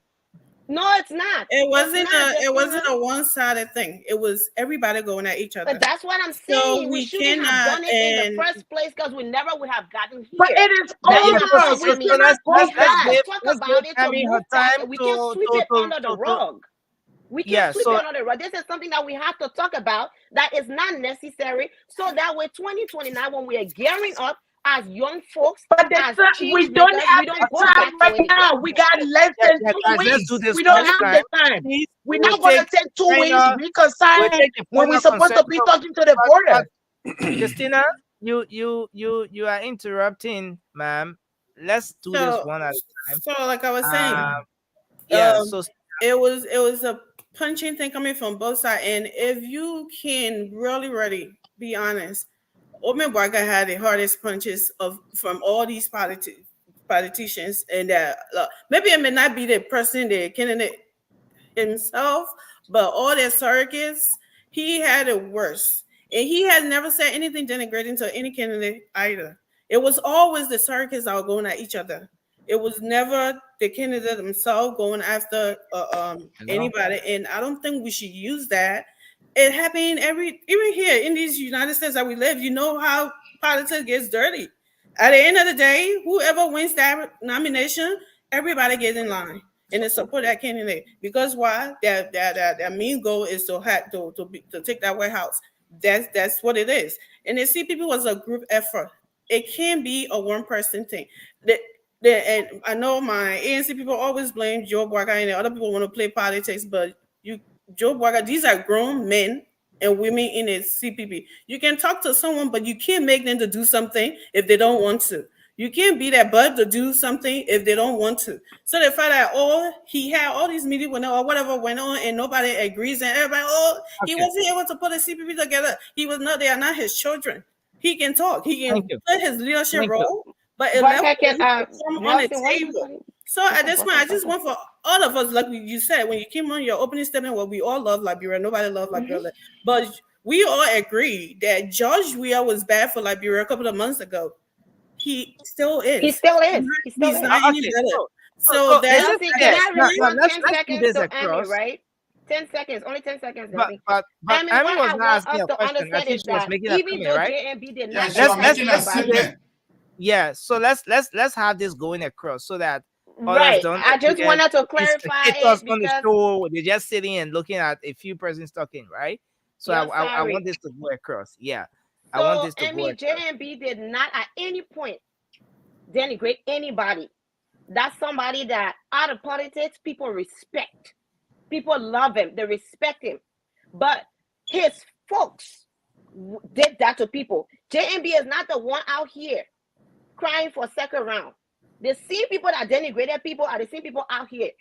So what my point that you guys are missing is this, even though it's done other places, is not right. It's not serious. We should not be doing that because when everybody doing it to each other. It wasn't just JMB's side. Nelson, can we go to the topic? Let's move on. Seriously. But we can't be doing this. Yeah, this is a distraction. Can we go back to the topic, nursing? Yeah, we had a distraction. I don't even think that because Nelson, let's make sure you have. It's not a distraction. Nelson, the wisdom is feeling. A lot of people are feeling that way. So you can't just dismiss somebody and say it's not a distraction. You have to explain it to them that this, you have to let it. It wasn't a one-sided thing. It's not like it was only Joe Barker people that were doing it. It was everybody. I don't even want to call name here right now, but I think it's a kind of punch with like to every reaction there's a there's a reaction, whatever they're saying is. So it wasn't just Joe Barker, people just punching. And he's the only one in the race right now. That's why he's asking for every opposition help. Thank you. And if it was the other way around, I'm pretty sure it was going to be the same. Let's move to our next question. Say, it's a distraction. No, it's not. Sharon, I see. What Sharon wants to say? Yeah, so just adding on to the rest of the guys and in response to our sister stance, this is why we have democracy. If government was a one-person thing where one person can just wake up and say, okay, I'm the only person in the race, we wouldn't have democracy today. You wouldn't have had somebody that money pie in the race. And besides, we should understand, they say it takes two to quarrel, two to make noise. So if it was just a JMP thing, trust me, JMP supporters wouldn't go against anybody, but it was a back and forth thing with everybody else involved. And with the CPP, those were men and women who had, let me just end right here. Those were men and women who had the right to decide as to whether they wanted to stay within that institution. You have to respect the space and the right. Let's hold you there. Thank you, Sharon. Now we have to move to the next stage. We are going very close to a second round runoff or whatever you may call it. The day before today, the invalid votes for just October 10 was 112,875. The next day, the number increased by 2,000. So it means that before we get at the 100%, though we're almost at 100%, but before we get at 100%, we're going to be talking about invalid votes of maybe close to 15,000 or so, or 15,000 or more. I mean, what does this say about the process? What does this say about not just the NEC, but even the political parties, the different actors? Nessie, you mean 115,000, right? 115,000. Yeah, you're right. 100. So we are right now at 114,000. Maybe before the entire process comes to an end, we're gonna be talking about 100 and how do you call it? Maybe 15,000. Now, I want us to say something to consideration here. Right now, in the case of a simple majority, if this particular process was just about simple majority or what have you, the CDC would have won this election. And guess what? The margin right now is a little over 7,000. A little over 7,000. So you want to imagine 114,000 invalid votes.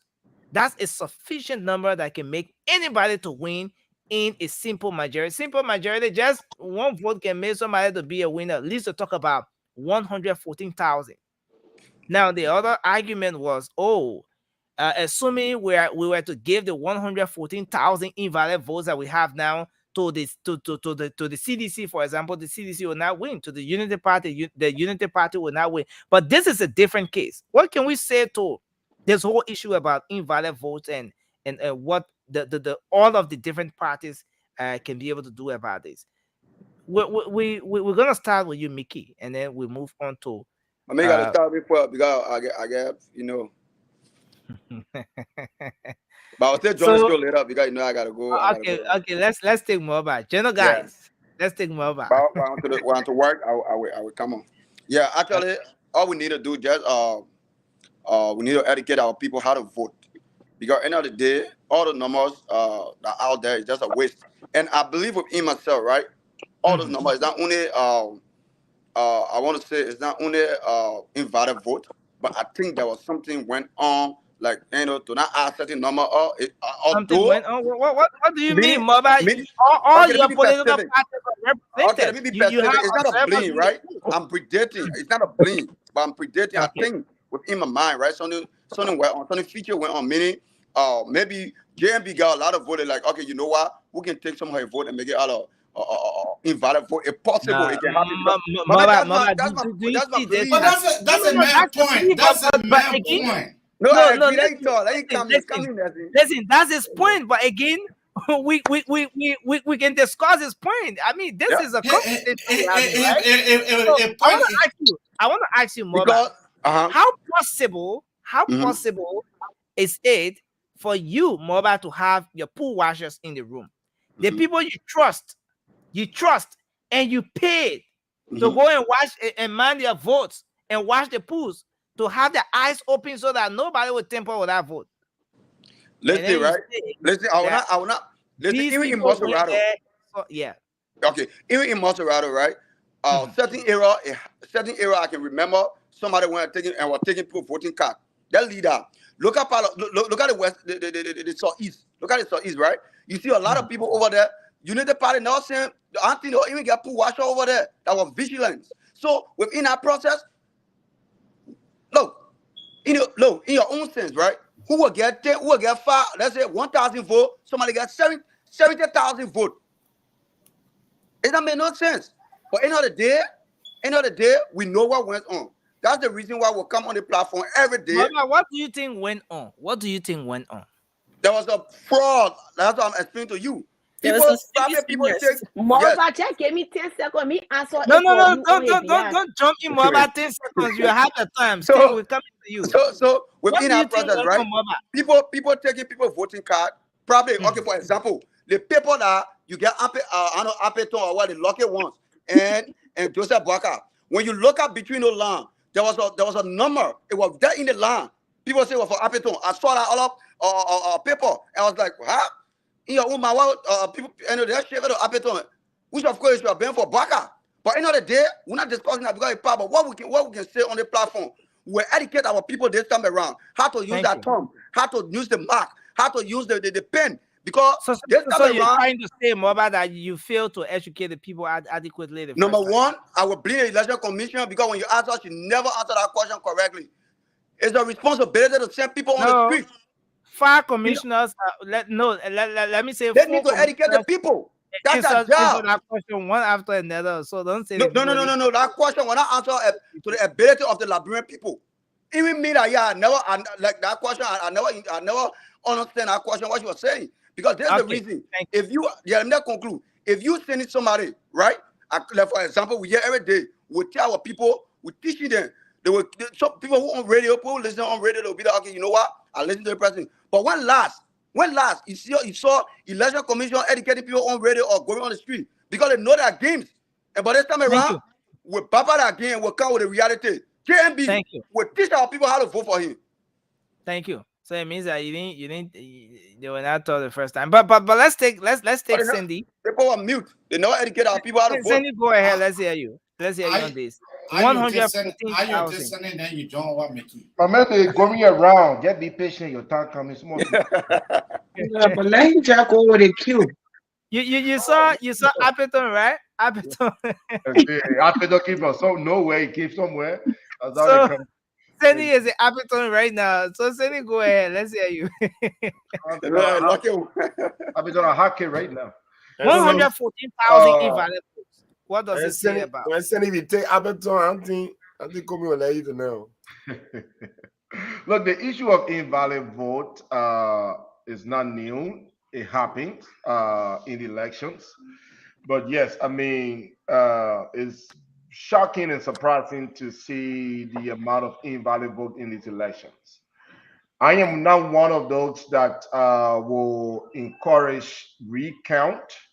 I think it's a waste of resources, but I'm curious. I would love to know why and how some of those votes were deemed invalid. If we can have, some research analysts appointed. I'm not saying the UP should, but I'm saying as a country as a whole, to review some of those votes, and maybe that will inform us as a nation how we arrive at those votes being invalid. Maybe that can help us better educate our people moving forward. That's a lot of votes, but I mean, without knowing really what make those votes invalid, how can we even proceed to educating our people? We can attempt to by saying, well, do this, but we have no idea. I mean, for that amount of votes to be considered invalid, we need to know. So I think the election commission and any leader that's going to be coming should maybe take this as a project, review those votes, and maybe based on what is found, the findings from those votes, those invalid votes can better inform us as a people to better educate our people moving forward. Thank you. Okay, so but just before we move to time. Okay, I'm still here. Oh, okay. Thank you back.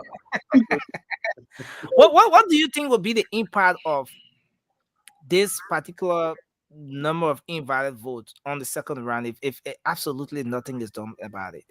I mean, if we continue to see, we will have a winner. I mean, the invalid votes are not telling us who the votes were meant for, but we can tell that in certain regions where certain candidates were favored, we see more invalid vote, right? So that's, to answer your question, it's a bit scary for, let's say, the rescue train where we see some significant amount of invalid vote coming from that, that region that favor JMB. Hopefully, I mean, there will be some level of education pointing to how our people should vote, and maybe that will minimize the chance of having more invalid votes and turning those votes to valid vote for JMB. Okay, Mickey, let's hear you, sir. Well, I would like to weigh in on the conversation before I address the issue because it's something that's very important. For an adult or for adults in the plural, right, who will not have a thick skin but rather a thin skin and want to get involved in political processes, it's not a place for you. And I think instead of complaining that people were personal during the first round of campaigning and blah, blah, blah, I think we should be grateful that our society is not as sophisticated as the West, where people go in the personal closets of candidates. Look, when Barack Obama was running against Hillary Clinton, you know who started the whole breather movement about Barack Obama was not born in America? It was Hillary Clinton campaign's team. They cooked up that propaganda. We saw people taking a picture of George Bush smoking weed. So we will get there. Our society will get there where we will go in the closet of people to dig out dirt. That's what politics is all about. So if you hold it personal, as Justina said, we don't have the time to pacify and adult. The pinch of our country, we are facing clear and present danger. It's not a joke. It's not a joke. In the first president, I'm coming Nelson. I've been very quiet, patiently. Yeah. Listen. Let's take conversation back and forth. You will not do that to me. I will not take it. There were 4 persons here who sat quietly and listened to the exchange. It was back and forth. Okay, let your thoughts on let me express myself. Let me come in with a point I wanted to make with respect to what you were just trying to highlight. You are on record, Mickey, on the show for saying that Mr. Cummings is politically, he was a dead man walking.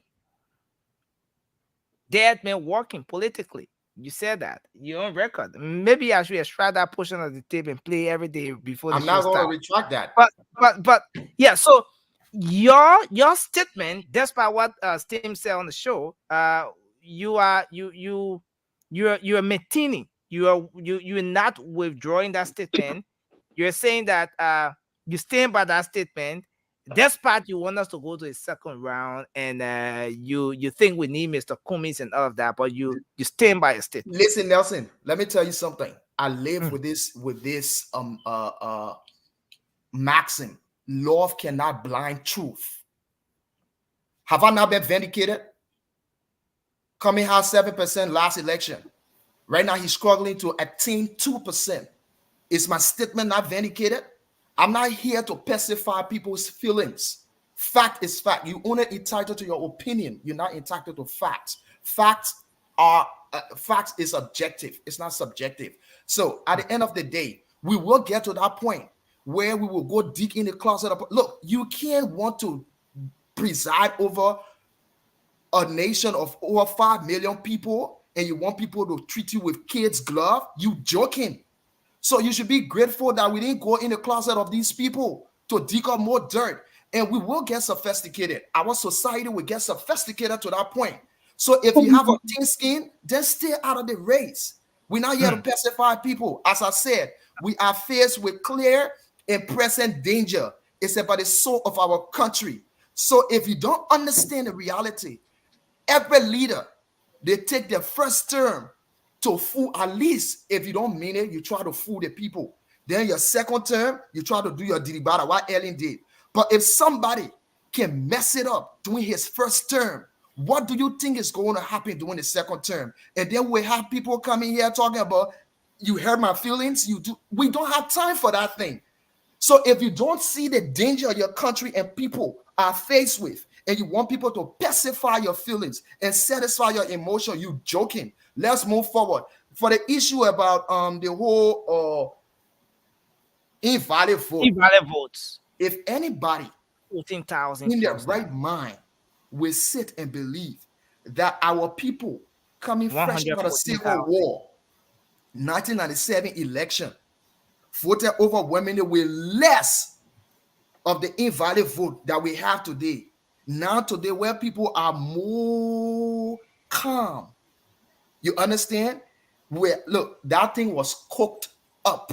That number was cooked up to drive us to this point we are right now. So, Mickey, you don't believe in 114,000 invalid votes? I do not believe it for a second that 114,000 people had an invalid vote. It's not possible. Listen, Nelson, those people who went to the polls to vote, there were other family members who voted too. You won't tell me they never had discussions in their homes before going to that polling center? Come on, man. Thank you, Mickey. We're gonna move to Sharon, but listen. Interestingly, when I asked the next board of commissioners that question, about 3 persons aside from the chairperson took up time to respond. But one of the responses from from a commissioner, his name is escaping me. He said it's not unique to Liberia, but take for example in Ghana, about 10 million. There was about 10 million invalid votes, and I've been searching. I've not come across that. So any of you on set, if you know of 10 million invalid votes in Ghana during the election, maybe you can please search that and pass the information to me, because I've been searching. But Nelson should have told him right there that he's lying. That's a lie. You should have told him. You should have hold him in check. No, Nelson is politically correct. Nelson will not say that. Nelson don't want to hurt people's feelings, so he'd rather beat around the bush. If I was there, I would just tell them, why are you lying to the people? How do you feel when you lie? Listen, Mickey, let's go to Sharon. Sharon, go ahead. I'm gonna be it's gonna be my final discussion because I have to go to work for 11:30. But regarding the issue of the invalid votes, let's say if those invalid votes are really authentic, how did it arrive at those votes being invalid votes? Because it could be, for instance, somebody is trying to use the thumb or maybe the ink. I don't know how steadfast the ink is, or watery or something. Or maybe your hand just slipped a little bit on the candidate. Right before your candidate you were going to select, and then you finally went and landed your hand. So, like Sandy said, you want to know what makes those votes to be invalid, how authentic, what make you to derive at the point that they are all invalid votes. We are also looking at the number of people that went to the polling center. And if these votes are really invalid, it tells that the election commission failed. That means there were not enough education done to sensitize our people. There were not enough voter education done. And it's all part of the process. Teaching the people, spreading the news, giving them that awareness. So right there, they failed. And even if these votes are really invalid, with the amount of flaws that we saw, with the activities we saw, people from government going to polling center, people trying to infiltrate the system, infiltrate polling centers, people trying to fake numbers, to manufacture numbers and put it on tally sheets. Nobody would think 100% in their rightful mind that those votes are 100% totally invalid votes. So it's you're saying, Sharon, that you don't believe NEC when it says that we have 114,000 invalid votes. You don't believe that. Is that what you're saying? I'm not saying I don't believe them. But I'm saying, even if those votes are really invalid, it leaves room for people to ponder, especially looking at the level of fraud, looking at the activities, looking at how things are going. I don't know why the next boss is so angry when she's talking to the citizens. She's doing a piece of job for us. You can be fighting with us. This woman is so better. We are not the ones needy on her neck. We're only asking you, do the honorable thing. The future of over 5 million people lie on your shoulder. The future of unborn generations lie on your shoulder. Even if you are not going to be impacted by this bad system, this bad governance, this mysterious killing, just do the right thing. Woman, just angry. Let me put it equal file. Thank you, Sharon. Well, Thank you, good night, Sharon. guys. I gotta go to work. Good night. I'm gonna be here for closing. Let's hear from Toure. I was soon be leaving you. Yeah, and we'll take you work overnight? Yeah, Nelson. No, I'm not working tonight, but I got a conference call. Yeah, go ahead, Toure. Let's hear you. Nelson, let me tell you this.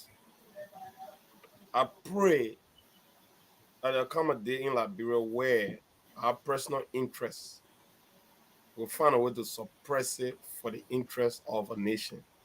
And when you're given a piece of job to do it to the best of your ability in the interest of a nation. Bro, we are blessed to be in a country where we can actually hold lawmakers accountable. We can send them letter. We can meet them in their offices and vent to them, right? And I also hope and pray that one day journalists in Liberia will hold these lawmakers and public servant to the record. This lady, she's being paid with taxpayer money, and she talk down on people. She don't even respect people, because there's one thing, right? Like the way she sits, her body language. You don't need to be a body language expert to know this lady is just, I'll reserve the word I want to use. But I get that number. That number right there, that number is convoluted. I mean, it's so confusing. You can't even understand it. Like there is nothing about absolutely. Toure, you said the number is what? The number is convoluted, confusing. It's hard to follow. There's no. Good day, sir. What's your name? I'm Peter Victor, Prof. Famously called Prof. Okay, famously called Prof. Yeah. Okay, like this now, election don't finish. They don't pick presidents. What do you get to talk about this whole election thing? Because me, I get confused. So I just want to know from you, what do you get to talk about this election? Let me say in syntax simplicity and in precision and explicit that the electoral process, we have really seen the terminus of it, but the Wanachis and the hollow followers of Nigeria, the citizens, some of them felt lambast. They felt bamboozled by the whole process. They felt that they are with these matromation cacophonies. Continue. That the result have been hijacked. This man! Whatever be their believability, I am of the ratiocinative and of intellectual juggernaut. Oh my God! An aficionado. Keep quiet. That the court is an efficacious instrumentality to be able to juxtapose and delineate on this issue and give The funny thing is the shit face. No. Toure, you intellectual juggernaut to net. This is what Toure is doing to us. Why have we done to this? But go ahead. That's nasty. Go ahead. Oh my God, this boy is something else. But honestly, Nathan, I like to be factual. Yeah, I think. we just want to conclude in Oh, 1 minute. I thought you reached out to me. Oh, okay, sorry. Okay, right after Touré, because so they think the men were putting out that why I brought a brother in so a brother can follow it on it. All right, Nelson. Anyway, you're always messing with me, but that's cool. But look, though, let me tell you guys this, right? We understand. Remember when Hillary Clinton told Barack Obama, if he can't stand the heat, you should get out of the kitchen.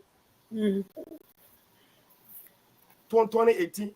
I totally agree, right? Our politics have not reached to that level yet. I don't think our people are made for that. And I think we're getting there. But I totally agree with you know, I want to partly agree with my sister's thing where she's coming from. Because after the electionary period between Barack Obama and Hillary Clinton, we all saw how that one ended, right? But I just pray and hope that one day, as Liberians, we will get there, because the greater good of the country should supersede. I don't care how many tension exists during this electionary period, because at the end of the day, if we just say we felt offended that this happened to us during the process and want to hold on to that, we still have an evil that we all need to fight. All right? And giving another 6 years to President George Manawia, you know what I mean? Because you felt offended that somebody said something to you that you didn't like, or the way they actually brought it up to you, I don't think that would actually be right to your country. Thank you. So that's what I would say. Thank you very much. Thank you. Let's hear you, Justina, and then we'll take First of all, I'm a person I like to go. Yeah, first of all, I'm a person I like to go with facts, and I also like to look at the positive and the negative side. I would somehow disagree with my panelists that there is something wrong with some flaw to play with the invalid vote. I want us to take into consideration that this election has the highest first-time voters. For me, I believe there are three major factors that brought it up to us having this number of high invalid votes. Number one, we have high turnout of first-time voters, lack of voter education from both political parties and the National Election Commission, and vote out of anger. When people are angry and they are frustrated, one of the precincts, one of the polling centers, they were counting they were tallying at the local magistrate, and I happened to be on the video call because I wanted to see what was going on. And the invalid sheet they were taking out, this party vote Bwaka, and then they punched Jowiya Abo. That's anger. Because they were not educated. They did not educate them that, look, in as much you are so angry with this person, don't juke his side. Don't do nothing. Just go and mark the person you're supposed to mark. So I believe, in my opinion, civil education towards voting was not done by all the political parties. Everybody, including the National Election Commission, because all the political parties, both the government, both the ruling party, both all the parties in the opposition was busy attacking each other. They never took the time to educate their voters. They never took the time to talk to their people as to how to vote. So that is a responsibility that every one of us on the platform, including all our political leaders, should take responsibility for. Secondly, that's what I said all the time. We're sitting on the platform right now discussing what have happened in the past is not going to help us. It's going to eat up the time. We got 2 weeks. All we need to do right now is to start to educate our people on how to vote. What number is Bwaka going? I tell people, that's why I call on everybody for reconciliation. If you were against George Weah, if you knew that George Weah is not the best for Liberia, yes, we agree there might have been, or there were a lot of differences. There were a lot of toasting and prosing, like what happened in Nigeria recently. The Nigeria election, they dug the president, grandma, grave documentation, his daughter, all kind of take him up. But at the end of the day, they are all Nigerians. They unite, they move forward. If every one of us that was in the opposition believe that anybody in the opposition was far better off than George Weah, they were stopping us from working together. Like Mr. Cummings said, which I 100% support his statement. He said, if anybody win to the runoff in the opposition, I will support them, because anybody in the opposition is better off than having a George Weah. Okay. So I want us to look at that bigger picture, and I want us all to come back to the drawing table and see the temper Goliath that we have in this government that we need to get out of our people back, so that our people can be able to breathe again, go to their market. We always meet after the Facebook talking. We all talk on Facebook. We have never met each other.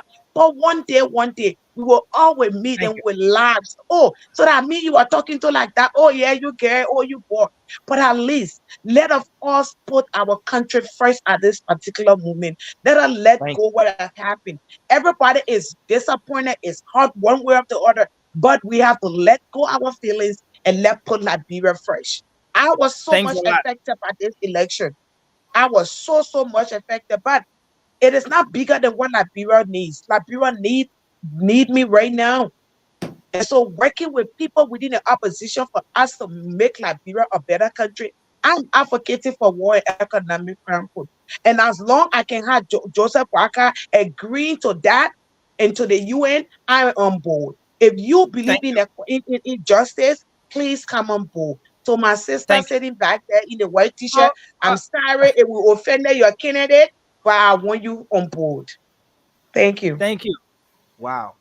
You are the new self-regulator. I think we'll take that title from Jerry now. Now you will give it to. But AB, let's hear you, sir. Go ahead. You know, this election, I am mad with the way that woman addressed the press. It's like that woman does not know the mathematics. Because she make mistake in announcing the talent result. She's seeing the result in front of us, she announcing differently. So that means that she does not know what she is doing. Are you telling me that our brother and sister, they are not people who can learn from mistake? I have the data in front of me here.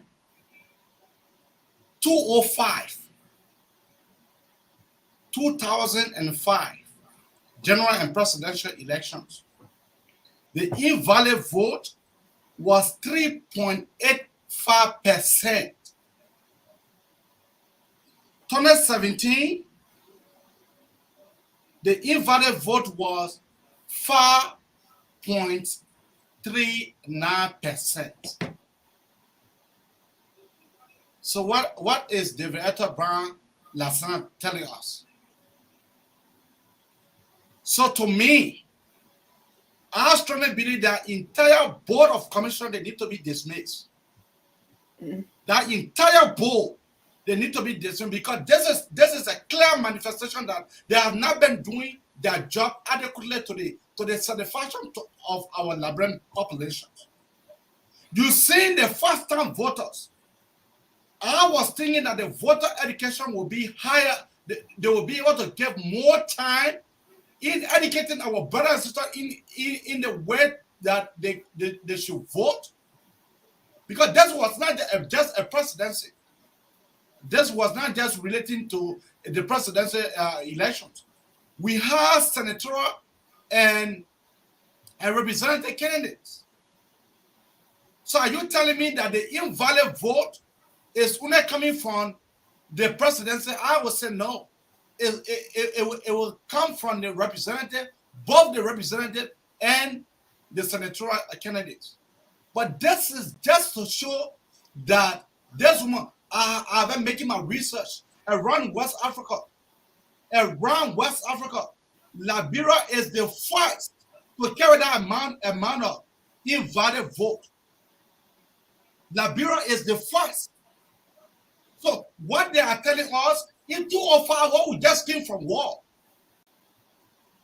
the amount of invalid votes was 3.38%. And then 2017, it went up to 5.37%. But don't you think that considering that trend where the number of invalid votes from 3%, a little over 3% to 5% in 2017, don't you think that trend is what's continuing now? That is to tell you simply that our people are not working. Our people are not working. If they were working, look, 205, you have a low margin where we just came from war. Why? If you are carrying enough voter education, and we pay them for this, we pay them for all of this thing that we are discussing here. So I don't see why it is that 2023, there's more than time that the invalid vote will be so high. Do you know that the invalid vote is higher than some county registered voters? I'm just sorry for our country. Papa Joe Barker, you got plenty of work to do. Thank you, Abby. Thanks a lot for your contribution. Then we'll take Stem, and then we'll move on to when AB take out his sunglasses, my man. We'll take Stem, and then we take Raymond, and then we take next to Raymond. Nothing. We're closing, right? Are we? I haven't seen them. We're closing to go to the lines. Yeah. Well, I haven't talked yet. Okay, yeah. I mean, we'll come. Okay, right after Stem, after Raymond, we'll come to you, Amy, and we will move on to the rest of the team members that I said who haven't spoken. Yeah, but go ahead, Stem. Stem, just take 1 minute 30 seconds on this, so we move on. Well, Nelson, first of all, I'm glad. I think Justina is still listening, even though she left the show, but she repeated exactly what I said when I joined the show. I don't know if you caught it, that instead of educating the voters, they were up at each other's throats. Personally, nobody went after me. I ain't got no issues with nobody. I'm just saying what people I've spoken to have said to me. That's one. Two, people always want to compare America and Liberia. The electoral system in America, by the time the people finish voting today, you see can't start coming in. The other Brown Lasana, with her chicken says straight up to us that she get 15 days. Anything one want to do to her, anything one want to do to her. Now, Nelson, when I said give me 10 seconds, let me show you how invalid vote happened in Grand Gita and the Southeast, 114,000. And you said wait for my time. And you know they only got one person that can announce, can open the ballots, right? And say who on that ballot, who they selected. And you know that? George Weah. When you finish opening the other one, you know say that Joseph Barker, you take the symptom that's already marked and just mess it up. Joseph Barker, it's already messed up. So it's not like 114,000 people. 114,000. They see people that are checking it, and they see people making an invalid vote because it's for JMB. And that's my opinion. Anybody can take it however way they want to take it. All they have to do is just mark their thumbs to just mess it up, because once it's marked somewhere else and somewhere else, it's invalid. It's true. It's invalid. So they see people that opening it. Let me just tell you that they're the one marking it that day. It's invalid. So the mistake that UP made by not sending people, by not protecting the votes that they collected money to protect in those places that they should have protected those votes, these things went free. Because when that person said JMB, lay it down, Josh Weah, lay it down, nobody counter checking it. All the people sitting out there just seeing it and say, yeah, if that is something to go by, Stim, then the networker or whoever is using the same hand to pick up the ballot belonging to the CBC. We got 10 fingers, Nelson. We got 10. Don't let me get into it. But we got 10 fingers. I'm just saying, I do not believe 114,000 invalid votes. I do not support a recount, but I support an investigation. Yeah. To see how it happened, where it happened, where that hot spot was. Where was it that 114,000 people in just a few places in this day and age will have an invalid vote? That takes me to the point that I have been preaching from day one on this show. Voter education must be taught in high schools. The ballot must be on national exams. When we teach our people, our first-time voters, to vote properly, they will teach their family to vote properly. They will know the importance of their votes. But 114,000 people are not happy. That term right there, everybody, that whole cabal, it's a whole cabal. It's a whole cabal. We want an investigation, because if we do not talk about these problems, we don't get to fix them. In 2020, now we will not be sitting here discussing the issue. We want to be past it. Thank you. Thank you. Thanks a lot. Let's take Raymond. Okay, let's take Amy, and we'll take Raymond. Yeah. Still gonna touch on my talking point. That's what I was gonna say as well. And most of the invalid votes, if you can remember, they came from the Southeast. Where George Weah won, all the people in the Southeast loved him so much, even though they were there booing him and some of them calling for rescue. But it ain't a day or two, they all changed their mind to vote for him, overwhelming it, even though they're all disconnected from the rest of the country. But oh yeah, we love him so much and we voting for him, right? And the other guy votes, everything was invited. And yeah, and I do agree that they need to investigate, because Abraham was just saying the numbers from 2005 till now. It shouldn't be going up. It should be coming down. So if we just ignore it, the next year, 2029, it will probably be 400,000 invalid votes. So you have to know what's wrong with it, what constitutes this invalid votes. And I think they should have like a plain sheet of plain ballot paper at a polling station with no one picture on it, and telling these people how to do it. So if you're doing your thumb, put it here. If you're checking, if you're doing it, they should have that. They should have that, and with no one picture on it. They should have people doing that. If you never had the time to do the education, which we never did, even the whole registration process, the schedule, everything was jacked up. So that's why all these problems. And then she sits there when they're asking her, oh, she acting like I'm the boss. Don't tell me what to do. Only Josh Weah can tell me what to do. If we don't investigate these things, it's gonna be going up and up and up. And like Stim has said, I don't believe that all those votes were just invalid. And even now, I don't even believe, like now that we're talking about investigation, I believe that they're going behind closed doors and doing so. Even if it wasn't something, they're doing something to it now. To just in case that when that investigation thing should be approved, that something would be wrong with it. I don't trust the whole process. I don't trust them. From the field to the overhead boss, I don't trust none of them. That's why you got to be really, really, really attentive. You got to be really, really, really, like you were saying, they're opening their finger skills. Now, saying that she was telling you, you can do like this and not put your fingers on it, and you can do it and put your fingers on it. But the pool washer should see. You should be able to notice that one of your thumb is marked with the ink. Anyway, that's what I need to look at now. Before you start opening that box, from now on, the second round, they need to make sure your hands is clear before you start to open that. So, Abby, you wanted to make a point quick? I wanted to make a quick point. When the National Election Commission refused to tell us where those invalid votes came from, that is one of the things that I don't trust the lady. You conduct the whole elections and you don't tell us where the invalid vote come from, so that we can be concentrated on that county, so that we can be concentrated on that region. Nah.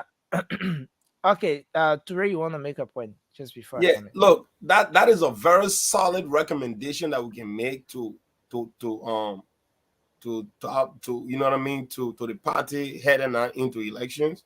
But I know CDC definitely not gonna take that, but we should definitely know where these invalid votes occurred the most, So at least people can spend some resources there educating these people as to because NEC did not do it apparently. But let me say this though. Election commissioners, we are in a country. Atlanta, Georgia is a Republican state. But those people, they were not able to overturn an election there, even though the president even called. Right? So right there, man. If people put you on there, you are not there for partisanship. When you want to talk about your politics here, you better take my man name from here more. Your man's a fraud, man. Come on. Raymond, please go ahead and make a point. Y'all get it. Greatest fraud in history in the warehouse. Y'all leave my man alone. Yeah, right. Let's wrap the thing. So, guys, let's talk Liberian politics. Stim, it's good to have you back. And before you welcome, Alfred. Alfred, welcome as well. And before I go further, Alfred, you just come in. You the Bible says we'll put you in the background. I dare you to put me in the background. Can I speak now, guys? Please, man. I'm muting that man right now. Go ahead. The Bible says, to whom greater is given, greater is expected. The rescue mission had come emerge as the front runner amongst many opposition. So she has to be the one to reach out and mend all those hurt and those fragile emotions. So I stand to say, we're sorry for the harsh words, but that comes with the territory. That's political season. We wanted the people to vote us and not you. So we had to label you the way we did so that we could earn the votes. But notwithstanding, we realize that every vote counts. And every influential individual in our country should be a part of the reconstruction, the rebuilding process of that country. And that means prosperity is going to judge all of us in these critical decisions as leaders. What influence our decision? If the interest of Liberia is greater than our sentiments, our opinion, our point of view, then we'll put Liberia, come what may, ahead of our emotions. But stay with that. We need to do the needful to say, be sorry, come and join us. Let's build Liberia together. The rescue mission, I believe, is a collective mission of all well-meaning Liberians. The United Party is just the umbrella, but it's all of us. One political party cannot rule this country as we have it. And that's the beauty of democracy. Well, let me just go to the issue of ballot paper and the invalid vote. Credible sources has it that 70% of invalid vote has JNB as one of the marks. And Stem said it. I can play a magic trick by going to the girl's purse or bag and say, give me a lipstick. Put it on top of her finger. And when I'm done with my magic trick, the lipstick will be in her palm. How you use your hands, how you talk, and how you act. So a lot can be done. And Stem hit the hammer on the nail. Look, I work as a networker. I know a lot of things can happen in this election. In our election, nobody should deceive you, say it's up here, that nothing can be done. Who watchers can be watching? When you're doing MAE, monitoring and evaluation, if you don't know what to look for, you won't find the faults. You got to be able to know how to find the faults in order. Nobody does anything without a clue. But who's looking for the clue must be sophisticated enough to pick up the clues. So with that being said, we're not going to open that because we want to use our energy. You got to choose your fights, right? But if there's an investigation done on invalid votes and even to recount all of the ballot papers, the numbers will change. Whether they're enough to overturn it and give someone a first round victory, I don't know. But I can tell you, I can bet my life on it. If they do a recount of all of the ballot, all of the numbers would not remain the same. Thank you. And election law says a ballot is invalid on two categories, right? When it's not the official ballot paper for that precinct or that voting place, then it's an invalid vote.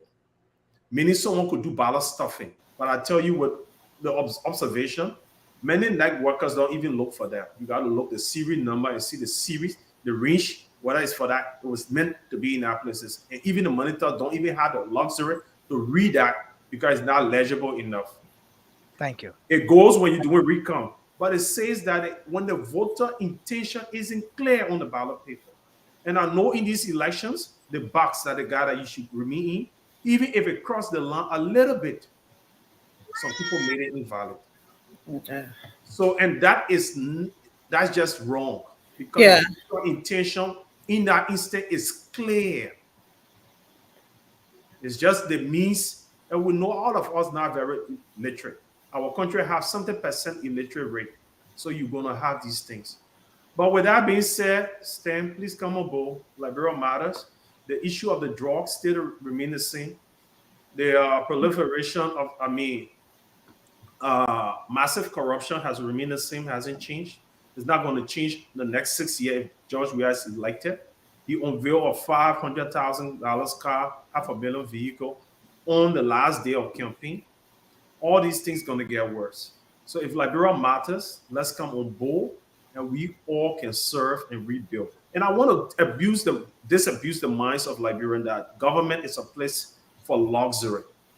Some people have that mindset, but government is a place to serve and make your country better. And every well-meaning Liberian who knows that you're not corrupt should be going into government to serve. It should not be a place where you should be bullied, because some of us went to government to serve, not for the salary. We made our best salary in the private sector. Thank you. Yeah, they say they may get new route. You waiting for Amy, you have to think about the show. Oh, BB, go ahead, girl. Now you're in your seat, so you gotta let her talk. Oh yeah, I'm the deputy speaker. Hey everyone. Good morning, good night. Really great points, everyone. I think everything that I would probably want to say have already been echoed. So I think right now, I think we have to put on our go-to-market strategy, right? We have to be your team. We have thousands of people listening to us every day. And I think we need to use this platform to be able to help the Liberian people get there. And, all of us here are from different parties, political parties, or at least at one point was supporting different political parties. But I think we need to strategize. Our call tomorrow should be a little different, right? Come on as one accord, help our people, because we are not voting a specific person out. We are voting a failed system. And we don't want a failed system. When I was, just listening into the show, I think Nelson said that, Madame De Villeta said, or someone from the NEC team mentioned that Ghana had about 10 million invalid votes. Oh, we're running our whole election. And I can tell you in 2021, when I went to Liberia right after COVID, somebody repeated something similar to me. Oh, we're charging $75 now because Ghana charged $150. I like the way the Liberian government like to go to Ghana and get bad examples or examples from them. But they also see Ghana, that Ghana system is different. Ghana have changed. Ghana is accelerating. So why can't you guys pick one of those good examples from Ghana? No. The 10 million votes is what you want to mirror, is what you want to embody from your neighbor. But yet Ghana president is negotiating their resources. They went to Switzerland to renegotiate. Okay. I don't want to go there, but what I'm saying is that we need to stop. We need to stop looking for bad example, but yet look at our neighboring country and take something positive. And my Liberian people tonight, on this platform, I want us to really shift. We're not campaigning no more ANC, this and that. Right now, it's down to 2 people. And we know all of us on this platform, like I said, we want to be able, we want a better process for our people, we want better education for our people, we want a betterment for people, right? The fact that we are on here, I want us to use this platform very wisely. I want our strategy to be a little bit different because we do want change. Change is such a long process. Okay, it's not going to take the next 6 years, but we need to put the right people in there so that we can start now. Thank you. So that our children can actually enjoy it. For the older people, you may not even probably benefit from the change right now, but your children will benefit from the change. Yeah, it's a long process. We got to start now. We are wasting time with the wrong people, having the wrong conversation, doing the same thing over and over and over again. Liberia, we're not going anywhere. We've been on day well chill free for I don't know how many years. Thank you. Right, Nessa? Yeah. Okay. So yeah, I mean, thank you for holding the ground. I mean, that you cut me. I was just complimenting your braids, girl. Oh, thank you. Okay, so let's have Alfred Alfred take us to the line. My man, just take 1 minute. I beg you. Let's go to the lines. If you stay a longer time, then we're not close. We'll just go to the line. Take up. So Alfred, take 1 minute. Okay. 1 minute, sir. Wait. Well, not everybody else for would the exegesis of this show tonight. Mickey haven't talked yet. I will. But Mickey, Mickey has spoken. No, I get my 1 minute yet. No. Alfred is just coming. Alfred just joined us. Everybody should give their 1 minute and go to the line. Stan gave her 1 minute. Everybody no, has given their 1 Mickey, minute. you started. Remember, we went around and I was the last. Before No, I did not start. Everybody, no, I can't record this thing yet. That called it clear. Everybody responded, and then it was my time to respond. And I said, I would not let that whole feelings or being hurt slide. I will respond to it. No. So that was my only time to talk. Look. Went around. Mickey will give you 1 minute. That's it. Go ahead, Alfred. No, Mickey. Everybody Mickey, has spoken. Listen. No, I have not. No, let's do this, guys. Mickey. We went around with this topic. Every other person here, AB, Cindy, Tim, to Ray, Raymond, everyone weighed in their thoughts on it, including you. And then I just brought Alfred in from the background. Alfred has been backstage for about 2 hours since the show started. I'm just bringing him in. So at this point, I'm appealing to him to make his point for just a minute, so as to afford us time to go to the lines. Because if he goes over the time, we might not be able to do closing. Yasin, that thing you just told Jenna, you took it directly from the man with a doctorate degree in rhetoric. I will agree with you on the premise that we want to, because we late in time. Okay, we that's out why of I time. agree with you. Yeah, but I did not speak. Okay, we're out of time. So I accept. But the fact is, I did not speak. Nelson, Mickey, how many topics have we covered? No, 2. Mickey, you must say on the same boat, right? 2. And out of the 2, okay, guys, let's you know how many times do you know how many minutes we're already wasted talking about this? When you could have just given Mickey 1 minute. Alfred, go ahead, and then we'll give Mickey 30 seconds. What thing I do again? They cry on my knee. Mickey, go ahead.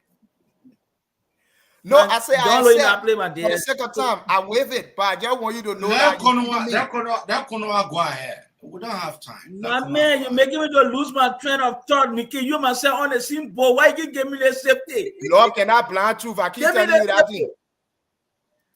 I will put the both of you backstage. You just do the whole thing and go to the lounge. Well, okay, let's go. Let's be serious here, brother. I've been in the bag and I've been listening to all the conversation. Brilliant point from Steam. Brilliant point from my sister who was here, Justina. But we have to be serious with our civic education. It's very, very serious.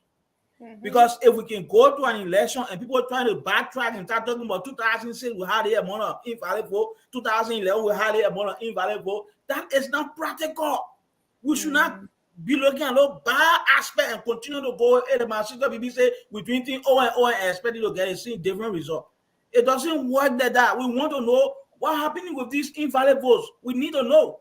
But for the exigency and for the urgency of this election, we want to allow sleeping dog to lie. Nothing you so play that that we video. can go to the You play that runoff. video, people go to the line. Oh, You my can't friend, cheat hold to on, win. my You friend, let play me that finish. You can't cheat to win. People that make it the button that puts people in the bag is very is on auto right now. I'm not even touching it. Go ahead. To read. Sorry, not So to read, like I was but saying, right? We have to allow sleeping dog to lie for now because we have a major challenge ahead of us. We need to measure and remove this Buka dancer and bring serious people who are willing to make this country a better place for us. Now we can go into all those flaws that were committed during the election process to see how best we can improve, right? But we should not waste our time fighting each other and talking about invalid vote. We should talk about recount and all of that. We should not waste our time on it. My people, Unity Party, the three, you have to make sure you set a very serious and robust agent that will go in the Southeast to ensure that every vote is manned. We don't want to have that issue again with invalid vote in the second round. Let's hold you there. Nelson, just accept the fact that it's your second time being discriminatory on this show here tonight. We have to hold Alfred my man, there. go in the bag, man. Put a man to the bag, man. And you're disrupting too much. You made a man tell my let's go to the lines. We'll take a few calls. We'll come back. I hope we can have the time to wrap up. We'll take 5 calls on the WhatsApp, and then we'll take 6 calls from our local lines. So the local line is 0555-101075, 0555-101075. That's the local line, and the WhatsApp number I will pin on the stream right here. But let's take our first call from the local line. Who's calling on an unknown number? Hello. Hello. Yeah. But you calling on private line, or what's going on? Oh, sorry. I was calling somebody and the person doesn't want to answer. Sorry for that. So why you have to put the phone private to call the person? But anyway, go ahead. Let's hear an email. To pick up my call when it's here. The person owing you, eh? But anyway, let's go ahead. Let's go ahead. Sorry, that's personal. What's the name and where you calling from? After you calling from the EAW. Okay, go ahead. You see all this thing, way I can't even sleep just for the station business. Because you guys are doing well. Hey, Buga, so you both gonna be talking about our one of those who really used to call us for it. But I told my brother then, I said, look, my man, we are not seeing no better thing. Because for me, I'm a driver. And looking at my capability, been driving through Ellington, I want to Ellington business. I want to use a level business. So I went through all with Foreign Venture, all the companies that you brought out well with almost all of them. But send the guy who I was causing loss working in the country, I never were before. So I decided telling my brother, I said, gentlemen, you gotta try our possible best. A little hand train so I can move the Bugatti. So thank you. Thank you. Let's hold you there and take another person. Let's go to the WhatsApp now and take this person. Yeah, thank you, sir. Thank you. Hello. Hello, this is Elston, the legend we say, and I'm calling from the US of A. Okay, Elston, let's hear you. Well, I'd like to say thanks to all my fellow panelists, and you guys made a lot of salient points. And to the only person who I see as an outsider or sitting on the fence, and we need to actually pull our weight so that they can come in is Steam. Steam made a lot of good points, but Steam, at this juncture, it is President Kush versus Ambassador Joseph Boakai, who is looking to a seat in. Don't refer to our president by his name, you know. Yeah, George, we are against Ambassador Boakai, and we know where it is. The drugs, methamphetamine has taken over Liberia, and it is hard times that we try to do all we can to go against it. Look, I don't see how can somebody see the two individuals and want to consider a George Weah who keeps speech for his people and continuously make the same mistake. I don't think he deserves a second chance. If the first chance was terrible, the second chance in Congo man world is going to be worse. So we cannot afford to do this. Let's get rid of this guy and move Liberia further because for our children. And that's it. Before I retire, the lady who stand on play her video today, that little voice is so touching. I'm so glad she got justice, and the people are going to take care of her to go to the voting poll. Liberians, do all you can. The people are suffering. They cannot find food. That's why I retire here. Yeah, you gotta retire. Yeah, go retire. Retire, Eston. Eston tried to retire. Hello, let's take this person. Hello? Hello? Hello? Yeah, go ahead. You're live. Yeah, my name is Richard Gia, and I call from Minnesota, USA. Go ahead, Richard. My concern is about the invalid vote. I did hear the Steam saying people's finger, those are counting, probably might have been the one to run a mark or made a vote invalid. But my question is, every polling place has monitors, have party representatives who are present, and the votes are counted and written on the tally sheet. So I think when the votes are already counted and the party representatives sign the tally sheet, and every individual either take a photo or everyone has a copy, how will it change to become an invalid? Because no matter that tally sheet carries valid vote, invalid vote, everything can be, there's a breakdown on that tally sheet. So what changed? Thank you. She's gonna respond to that. She will definitely respond. She will talk it the way it can happen. She will convince you on that. Hello? She's gonna respond to that. You have your monitor in the background. I'm hearing myself, sir. Can you reduce that? The volume. Hello? Hey, Messing. Yeah. Yeah, thanks guys for the show. And I just wanted to make a couple of comments to Raymond and Mickey for the clarity that it provided. But at this time, I would just want to recommend to your team to say that if you guys can take short time interval, like if you start a topic before you move to the next topic, if you got like 5 minutes for taking call or 10 minutes, that we really appreciate that as we follow the show to just make some of the point. But my last point here is those people that are going to support JMB, they're going to support JMB no matter what we do. There are a lot of people that are made up their mind because they are candidates, they not go to the next round, they're not going to do anything. But I would say this: if you think that if you're in Liberia and you think that George Ray is doing well and you want your child to be like him, go and vote for him. Or if you think that if you vote for Bwaka and your children are going to do well, we are in the US here appealing today. It's all because we want to go back home one day and see a better Liberia. Thank you. So, to those that are here, that I listen to STEM. She talk about a couple of stuff that people were bullying.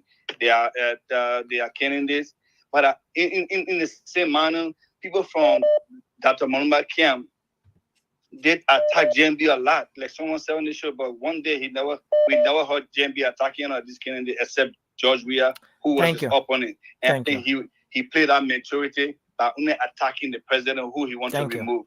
So thank you so much. Thank you, Leslie. You there? We'll go back to our local lines to take 2 more calls from there. Hello. Hello.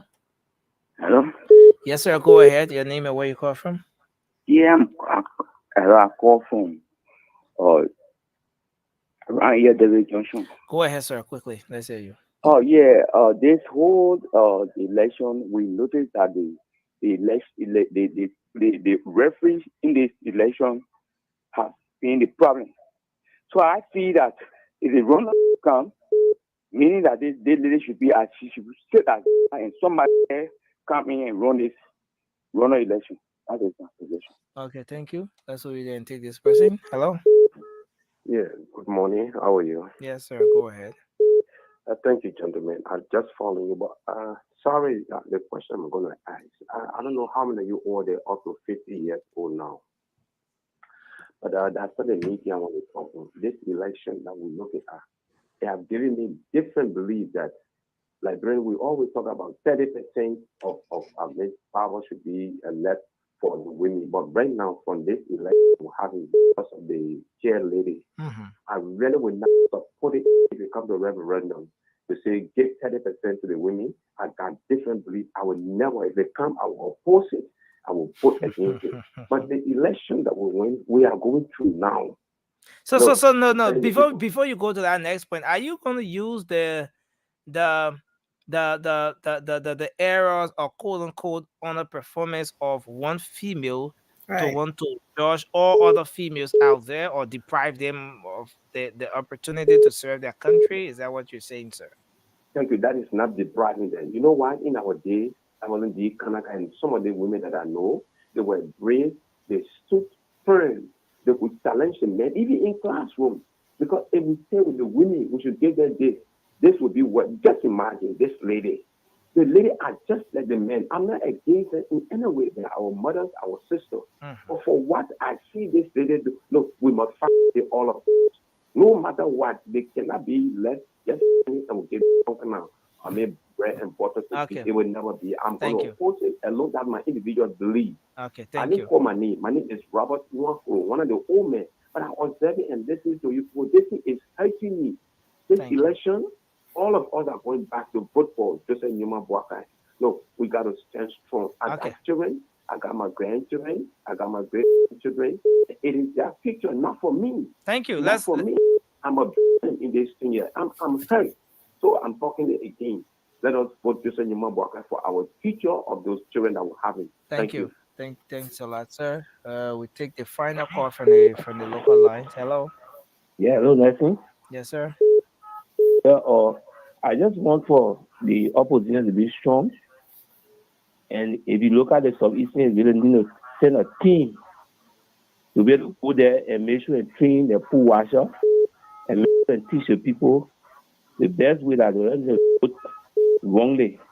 And besides that, the NEC board needs to when the result are almost giving the result, the announcement, they'll be by district. You have to understand where the results are coming from. But you just bulk everything and just give it. So most of us are just confused. Where is JMB strong in Mosul or in Bonk? We don't know. So maybe my recommendation to the Unity Party or the opposition to be able to reach to her or the NEC to be able to tell them the way in which we will be able to announce the result. Thank you, sir. Thank you. Let's hold you there and take this person. Oh no, this person is on the line. So we'll take this one. Hello. Hello. Hello. Yeah, good morning, Nelson. How are you? Yes, sir. You're live. Nelson. Yeah, go ahead, sir. Is it Godwin? Yeah, thanks for the show. Yes. Godwin, go ahead. Yeah, good evening to everyone on the show tonight. Thanks for the topic, man. I follow the show from work and just getting home.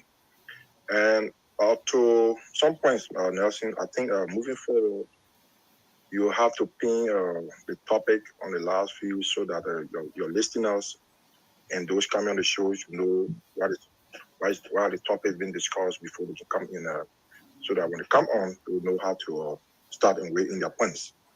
And to our rescue authorities, I think we need to carry on more civic voter education to our voters, and now really depending on the National Election Commission, because they have failed in that direction massively. We are educating our people as to relate to the voting process.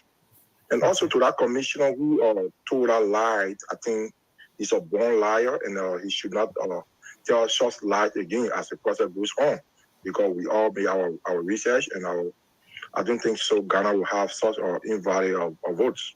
Okay, thank you. Yeah, so I also hellos to Sandy for coming on board the rescue train. I think Sandy is one of those ALC folks that I have high respect for.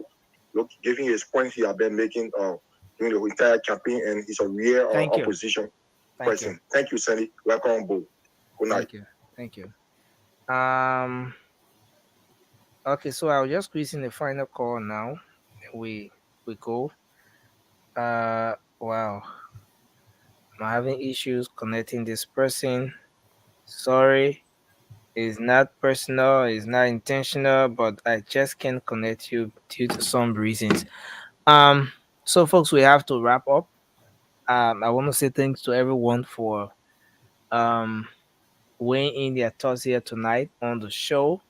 I see our co-host is backstage.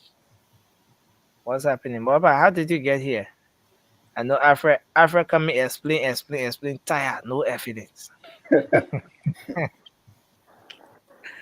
uh, yeah. So, I want us to just wrap up. Please, let's do this just in 30 seconds each. Yeah. Nelsie, can I go first so I can leave, please? I gotta go, please. Okay. Yeah. No. I'm picking you up, Why? please. You want for Y'all know Steve to I go, baby man, Amy? so I gotta go. Amy, you want for Steve to go? I want for Steve to be the last. That's not fair. I'll still be listening. I just have to pay attention to. You can go there and bring Alfred. You bring Alfred back. Okay. Yeah. So anyways, thank you to everybody. Respected and valued opinions. It's great. We all must agree to disagree. That's what democracy is. At some point, we all have to, come together. These elections will be over. We'll still see each other. We'll still be cool with each other. For that person who said, "Oh, the rescue missionary not tell what the show. She the one leading now." For that person who said, "How is it possible?" I really don't think there's a better way I can explain it. Than by letting them know that it doesn't happen from the top. It happens from the ballot itself, not from the tally sheets. The ballot itself. Every political party is supposed to have a representative, including international observers and everything. But there's only one person that opens the ballot papers from the storage container or wherever it's put at. Only one person. That person take it, open it, right? George Weah. That person take it, open it with the thumb already fixed. I'm opening it without my thumb. Turn it around. Before I turn it to you, boom, invalid vote. It's for Joseph Baka, but it's invalid. Everybody say, okay. Now, whatever comes out of here is put on the tally sheet. But these votes do not just come from 114,000 invalid votes, doesn't come from one polling station or one precinct. These are numbers from everywhere coming together to make up this huge amount of invalid votes. That's why I said we need to know where it's coming from. We need to know the hotspot. We need to educate our people. I don't know why they're teaching Bible in school instead of voters education, but we need to educate. Thank you, everybody. I gotta go. Thank you, Stan. Thanks a lot.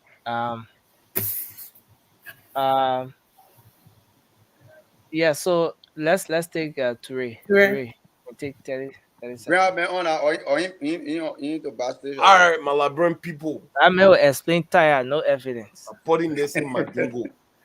No, but you never met a blah. Man, Alfred. Man, I will. Man, Alfred talking about let me bring on. What about you just having a mail? I said talking or I'm not talking. Go ahead. You're talking, sir. You're talking. Man, I will. Man, I see. Man, I kunu. Nya laneta I will. Nya sineta I will. Nya laneta I will. Look, Joe, we are coming. Abi ma ben, asini ma ben, asini ngenetena na bena. Hali mo ka sai woro dama kotunu, atira na bena. Walite jama no kono. Barati no, batite dotro sula. Muso kono mau. 2023 mino butu muso magan kasa. Din zorona. Moka na okay. Beta kata vote JMB. Killing number 1, JMB. Thank you very much. Thank you, sir. We'll take Alfred, go. The way I see you put your hand. I can start for it. The man I explained tired, no evidence. Go. You go explain. Well. 30 seconds. Once again, Nelsie, I am not angry with you. Thank you so much for giving me the opportunity to join the discourse. It's an opportunity. It's not a right for me. It's a privilege. So I will always say thank you to you whenever you give me the opportunity to come on this platform to join the many voices to talk about the forward march of our country. 175 years old, we don't have anything to be proud of. As Liberians, it's a shame. And for us, we who are in this young generation, it is incumbent upon us to stand up. Because 50 years from now, the next generation will be asking us, when you were there, what did you do to change the narrative? When you were there, what did you do to change the course of action? So that's why we are saying to our people, this election is very crucial for the next 6 years. Mr. Weah has failed us miserably. Some of us who were in the trenches thinking that this man was part of us, the man came and enriched himself and his surrogates. Whereas young people don't have jobs. Can you imagine since 2017, you know how many graduation has gone up in our country? You know how many people graduate from college, they don't have jobs. They have reduced our people to begging. You gotta be doing muya before you get 20 to go feed yourself. That is not the kind of Liberia we want. We want a Liberia where nursing collect can get up in the morning and you not be thinking about what he will put on the table for his children. It will already be there. He just need to open the freezer and get it out to give it to his children. So that means you want to start later. We are talking about a Liberia. I mean, you see, interrupting me again. Things I can talk. You got 10 seconds to conclude. Let me tell you, 10 seconds to conclude. So yes, we want a Liberia. We want a Liberia where people don't have to worry about ends meet. They can decide to change jobs. Than what we're having here today. They can decide to say, okay, I want a job today. I'm going to the other job tomorrow. We want a Liberia where you don't have to. My family member don't have to call me to tell me no school fee, no food, nothing in the house. We don't want that kind of Liberia. We want a Liberia that is efficient. We want a Liberia that we can take pride in. We want a Liberia that tomorrow when we feel working in our lay, I call it throwing our cartoon and thing, we get our small thing, we can come at home and live peacefully where people will not come to our home and be standing in line. The men come from America and gotta satisfy everybody. That's the kind of Liberia we don't want. We want a Liberia that we can be proud of. Thank you so much. Thank you. Thank you, sir. Man, Go ahead, Mr. Hill. Right now, I know. I got headache right now. So when the man was shouting the whole thing, but after, thank you. I love that 10-second, Nelson. Yeah. Everybody gonna have that 10 seconds. Go ahead, Mr. Hill. I got this. Oh, Emmy have been superimposed upon go now. You are interrupting me. Go now. You left female leadership. You say you are coming Minnesota. You can't hear you making shamo. All right, my man. I think you will see me on Monday. Monday I'll be there. My man, you know that Minnesota have been listed as the number one Minnesota thing. As the number one recruitment center for terrorism in America. Tell a second. Don't try me, sir. All right, folks. Listen, elections have consequences. Stolen elections have catastrophic consequences. I need not tell you. Look around the world. You see what's going on in Israel today? Look just right in Liberia. You see what's going on in your face. A gross disregard for your livelihood. 1 or 2 days to election, your leader bought 500,000 car, and people, pregnant women, dying in car en route to delivery. If that doesn't speak volume to you, to wake you up from your slumber, if you have ever been in one, then nothing else will. There's just so much. The first and foremost responsibility of any president or any leader is to serve and protect. It's the protection of his people. And if a president can come up and tell you, well, you have to protect yourself, that president has failed in his constitutional responsibility and duty. So we need not tell you. You wear the shoes and you know where it pinches the most. Come out in your droves, in your numbers. Even come out more than you came out the first time on November 7th. Right now, it's about the soul of our country. It's good versus evil. There is no neutral ground. There is no gray area. You either for your people and country or you are against your people and country. Vote number one. Listen, man, it's the last stretch. It's the last stretch. We are at the bank of the Red Sea. It's either we go through the split Red Sea or we stay right there for the Pharaohs to come and destroy us. Vote number one, like your life depends on it, because it does. Thank you. That's all you there. Okay, we'll bring you on. I see Miss Justina Garte is backstage. She's waving. We'll bring you on. Toure want to leave. Toure want to leave. Okay, Toure, then go ahead. You're already closed, right? Yeah. Yeah, Toure Day is closing. I already so closed. Sandy, they are closing, right? I mean, no. Close? BB. Okay, Sandy, then you can do your closing. Yeah, starting from the bottom to the end of the bottom. BB. Stop messing up, Nelson. No, BB came to party late now. Let me close Let's take Sandy with Sandy. Yes. Let's take Sandy with Now, me and BB came together here. You have been talking here plenty. Only me and BB not here today. So you want to give BB out. Look, I'm going to close. Nancy, you want to take me off or I should take myself off? Okay, let me take you off. I mean, it is a great show, and I again thank all of you for participating. I want to speak directly to my people in the Southeast, and as we progress towards the second round, when the campaign starts, I'm going to be speaking directly in Crown, and hopefully my people will hear me clear. I want to repeat, the Southeast, we tend to believe that the Southeast is for Mr. Weah. And I'd like to remind you folks that that is not true. Over the last 6 years of Mr. Weah administration, the Southeast has benefited pretty much nothing from Mr. Weah. Our counties in that region are completely isolated from central Liberia. We are seeing a struggle. We are seeing the suffering our people are going through. And so we must make decisions that will change Liberia, but that will also change the Southeast. I strongly believe that a better leadership will transform our country, and all of us Liberians will benefit from it. And that's why I'm here saying that at this point, given that we only have Mr. Boakai and Mr. Weah in the race, there's only one better alternative. And that better alternative is Mr. Joseph Human Boakai.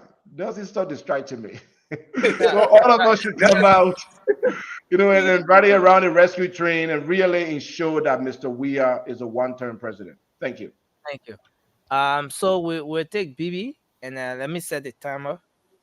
Why are you behind me today? And they got other people on the pan. Anybody want to go?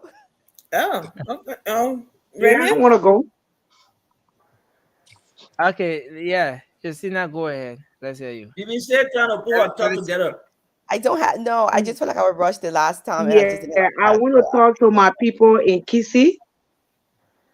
So please give me at least 2 minutes to talk to my people in Kisi.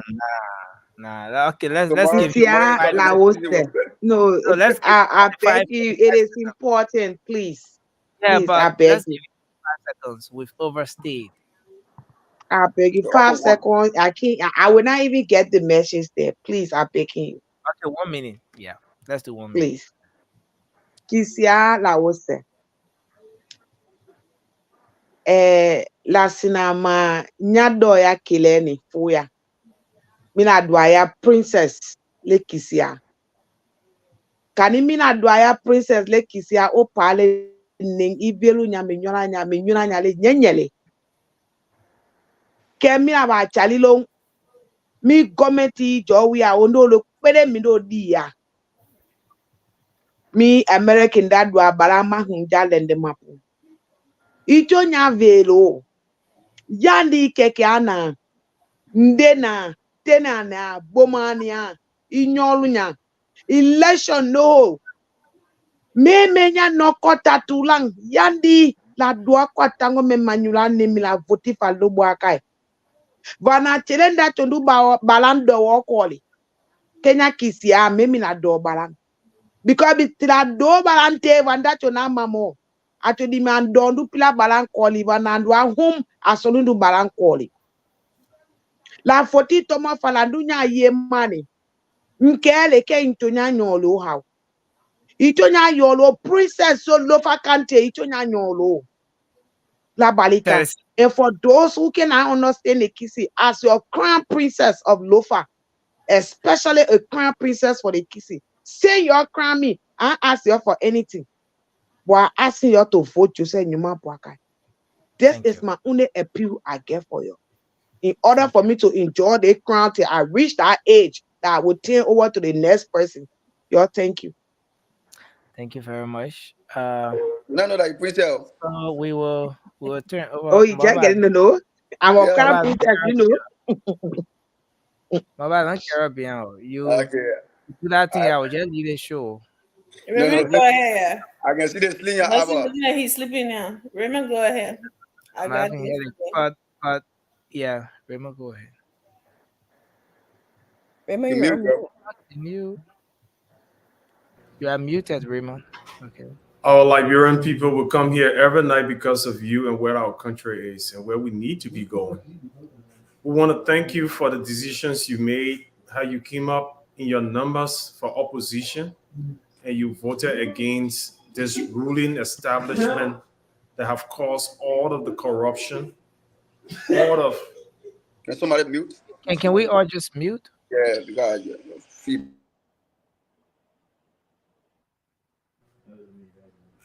So we are asking you again to come up. You see, a revolution requires sacrifice. When you find out there's a problem that is grave and is affecting everyone and is causing lives, it requires an equal response. Liberian people, your sweat, your energy, and your sacrifice is what is going to take to rescue this nation.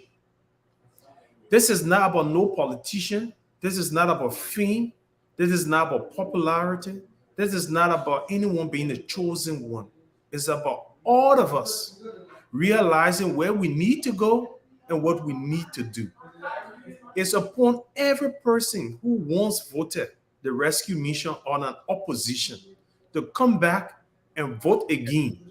All the opposition under one umbrella this time. The umbrella is the rescue mission. All of us belong to the rescue mission.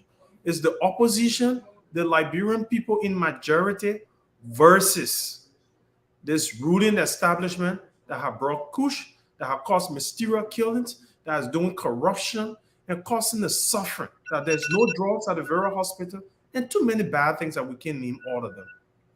How can you do this? Every person, please make it your business to be a part of this campaign. One person talk to two persons and ensure that two persons vote. This time around, we're not voting two, we are voting number one. The first on the ballot. We already number one. That means at the result will be number one. Please, this is everybody's business. And we can only say thank you for doing it again. And we know that you will do it again. Thank you. So then we will take AB. And then after AB, we take BP, Ami, Mobile, and then we'll go.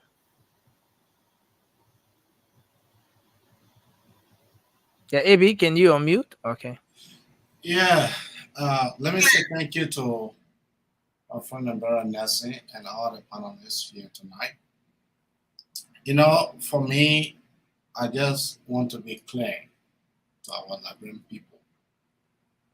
If you think Josh Money we have been doing good, voting. If you think Josh Money we have been doing you good, voting.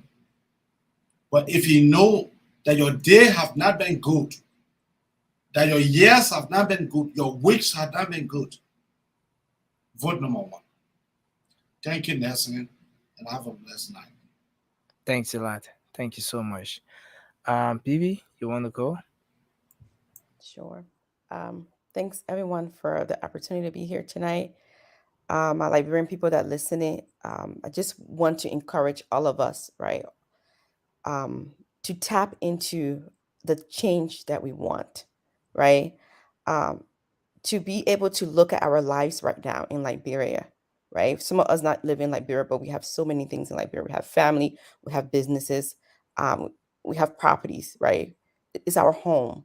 Let's tap into those things and think about, do we feel like we at a place in our lives that we have it all, or we are okay, or we are satisfied? You know what I mean? And I want us, and if we ask ourselves those questions, we can't say yes to that. It's impossible because we're not there yet. And we can only get there by voting the right people in that will do the right thing. So I'm encouraging all Liberians to go out there. Right now, today, let's just make the decision that we want the bare minimum. Other people on different level, Liberia, we just want the bare minimum. Things like education, healthcare, policy processes that's going to help us be better individuals. Please go out and vote for a better change. And the rescue mission is where it's at right now. No one else. Is a great start for Liberia. Thank you, Bibi. Sherry, remember I just jumped in the broadcast too. So yeah, go ahead. Just take 30 seconds, Sheriff, please. Yeah, so I just wanted to speak to our Bibi, how you're gonna get small thing to know about? I just wanted to speak to our colleagues in the opposition. I don't want anybody to come on here and try to take everything personal, because if you think that whatever was said during the campaign hurts your feeling, think about Liberians in Liberia that are going to bed, that went to bed tonight without food to eat. Think about a pregnant woman who don't have money to go to the hospital. Think about some of our Liberians in the diaspora that cannot go home simply because of the fear of their life. Think about our older folks that are in Liberia that don't even have what to eat. These are things that we have to think about. Forget about your personal feeling, what was said during the campaign. The Liberia is the bigger picture, and we want the best for our country. We want you guys to come on board and let's get this change. And one thing that I want to suggest to you, Nelson, is this.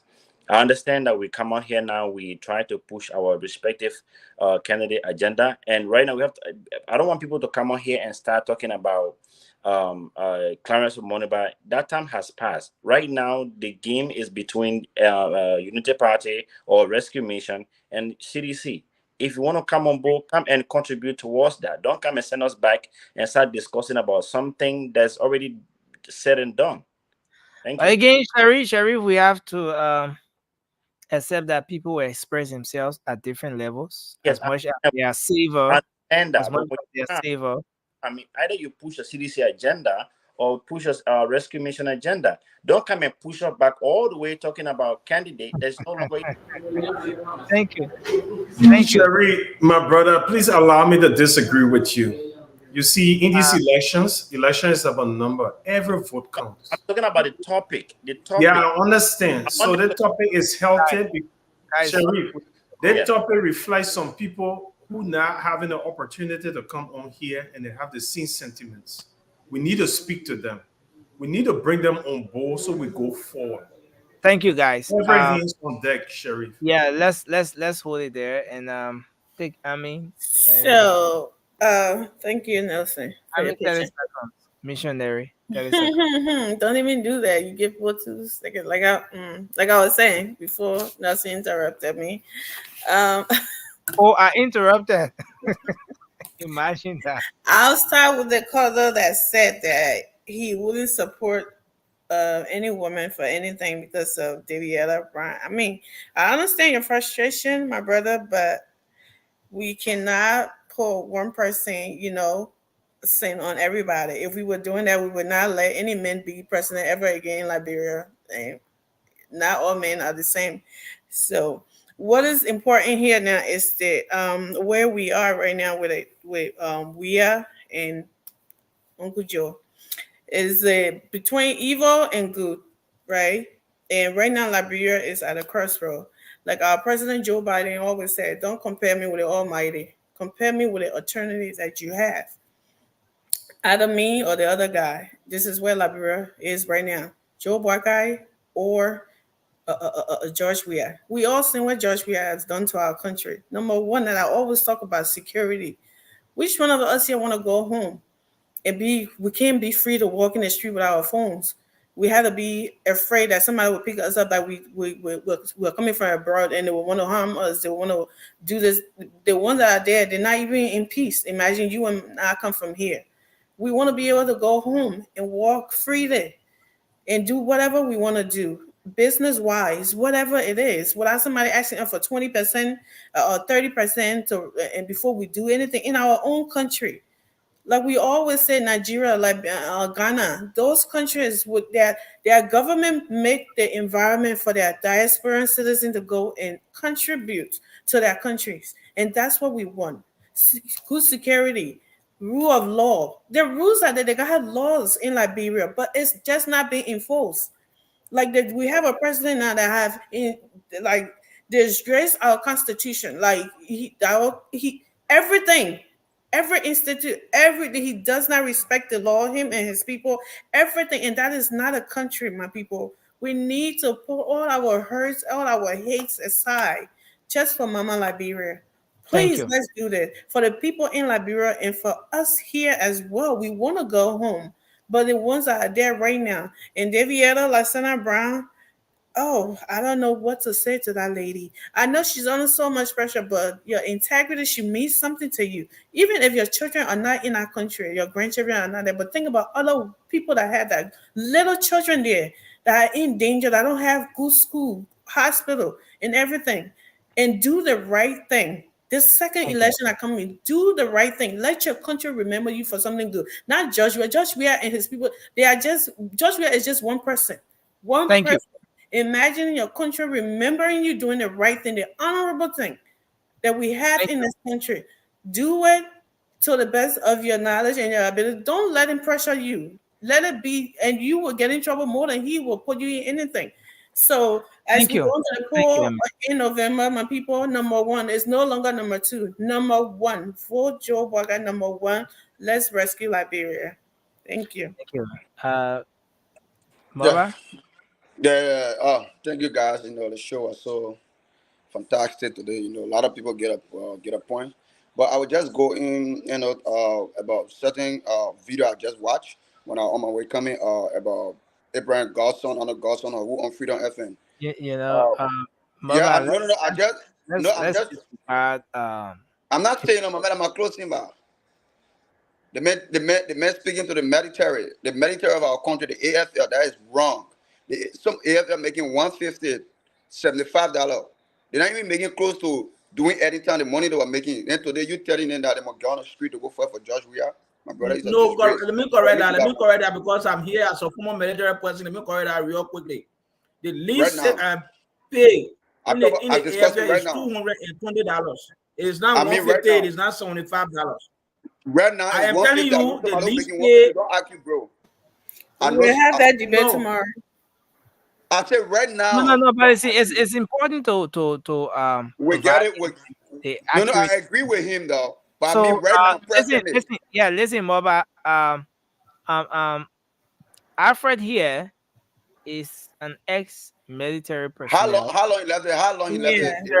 How long? He served in the army here for. I'm disputing Alfred? Yeah, how long? Alfred, but you muted. You should know when you muted, Alfred. Yeah, yes. When I left Liberia, when I left the AFL in 2017, April 30th, I was making $300. That was under Ellen. That's no longer the case. That's what he's saying. Nobody makes the same. Guys, thank you. I am saying to you that the least pay. I was saying the least pay is $220. My Liberia people. And I can assure you if that money was not coming regularly, they would have an issue in Liberia. Trust me. I can assure you. If that money was not coming regularly with the armed forces of Liberia, we have an issue right now. That's not my point. That's not my That's point. a fact. I'm still getting paid. Yeah, So widows are anyway, not let's receiving we'll discuss it Let's on another day. Yeah, let's conclude. We have to So, go. my Liberian people, next month, next month, on the 7th, go there, go vote JMB. Number 1, don't forget, Joshua Haki, our country backward, we need to carry it forward. And to all my listeners, please educate our people those who have ideas on the voting process. Educate our people, your brother, your sister, your cousin, your nephew, your mother, your father. Make sure you educate them how to do the voting process so our vote can be counted. It shouldn't be invalid vote. I submit. Thank you. So my Bassa people, please, Grand Bassa, don't make me shame again. Please. I want to JMB. say thanks a lot to all of you up here tonight for being here. Thank you, Sharif. Thank you, Alfred. Thank you, Bibi. Thank you, Raymond. Thank you, Amin. And to you, Moba. Thanks as well. Thank you, Nelson. Look forward to having a great show tomorrow. And bye-bye for now. Thank you. Good night.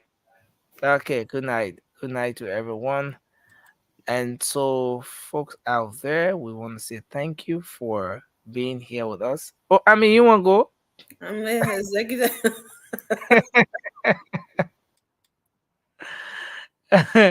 So I want to say thanks a lot to all of you here for being here tonight on this edition of the program, the Late Night Show.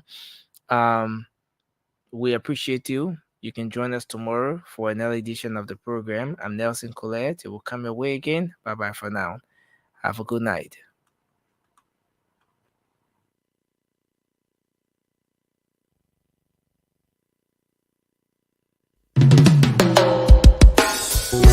Yes, I, a special one from the CEO, stand coming with the spoon. And your boy, Friday the Southland Band. Charges on the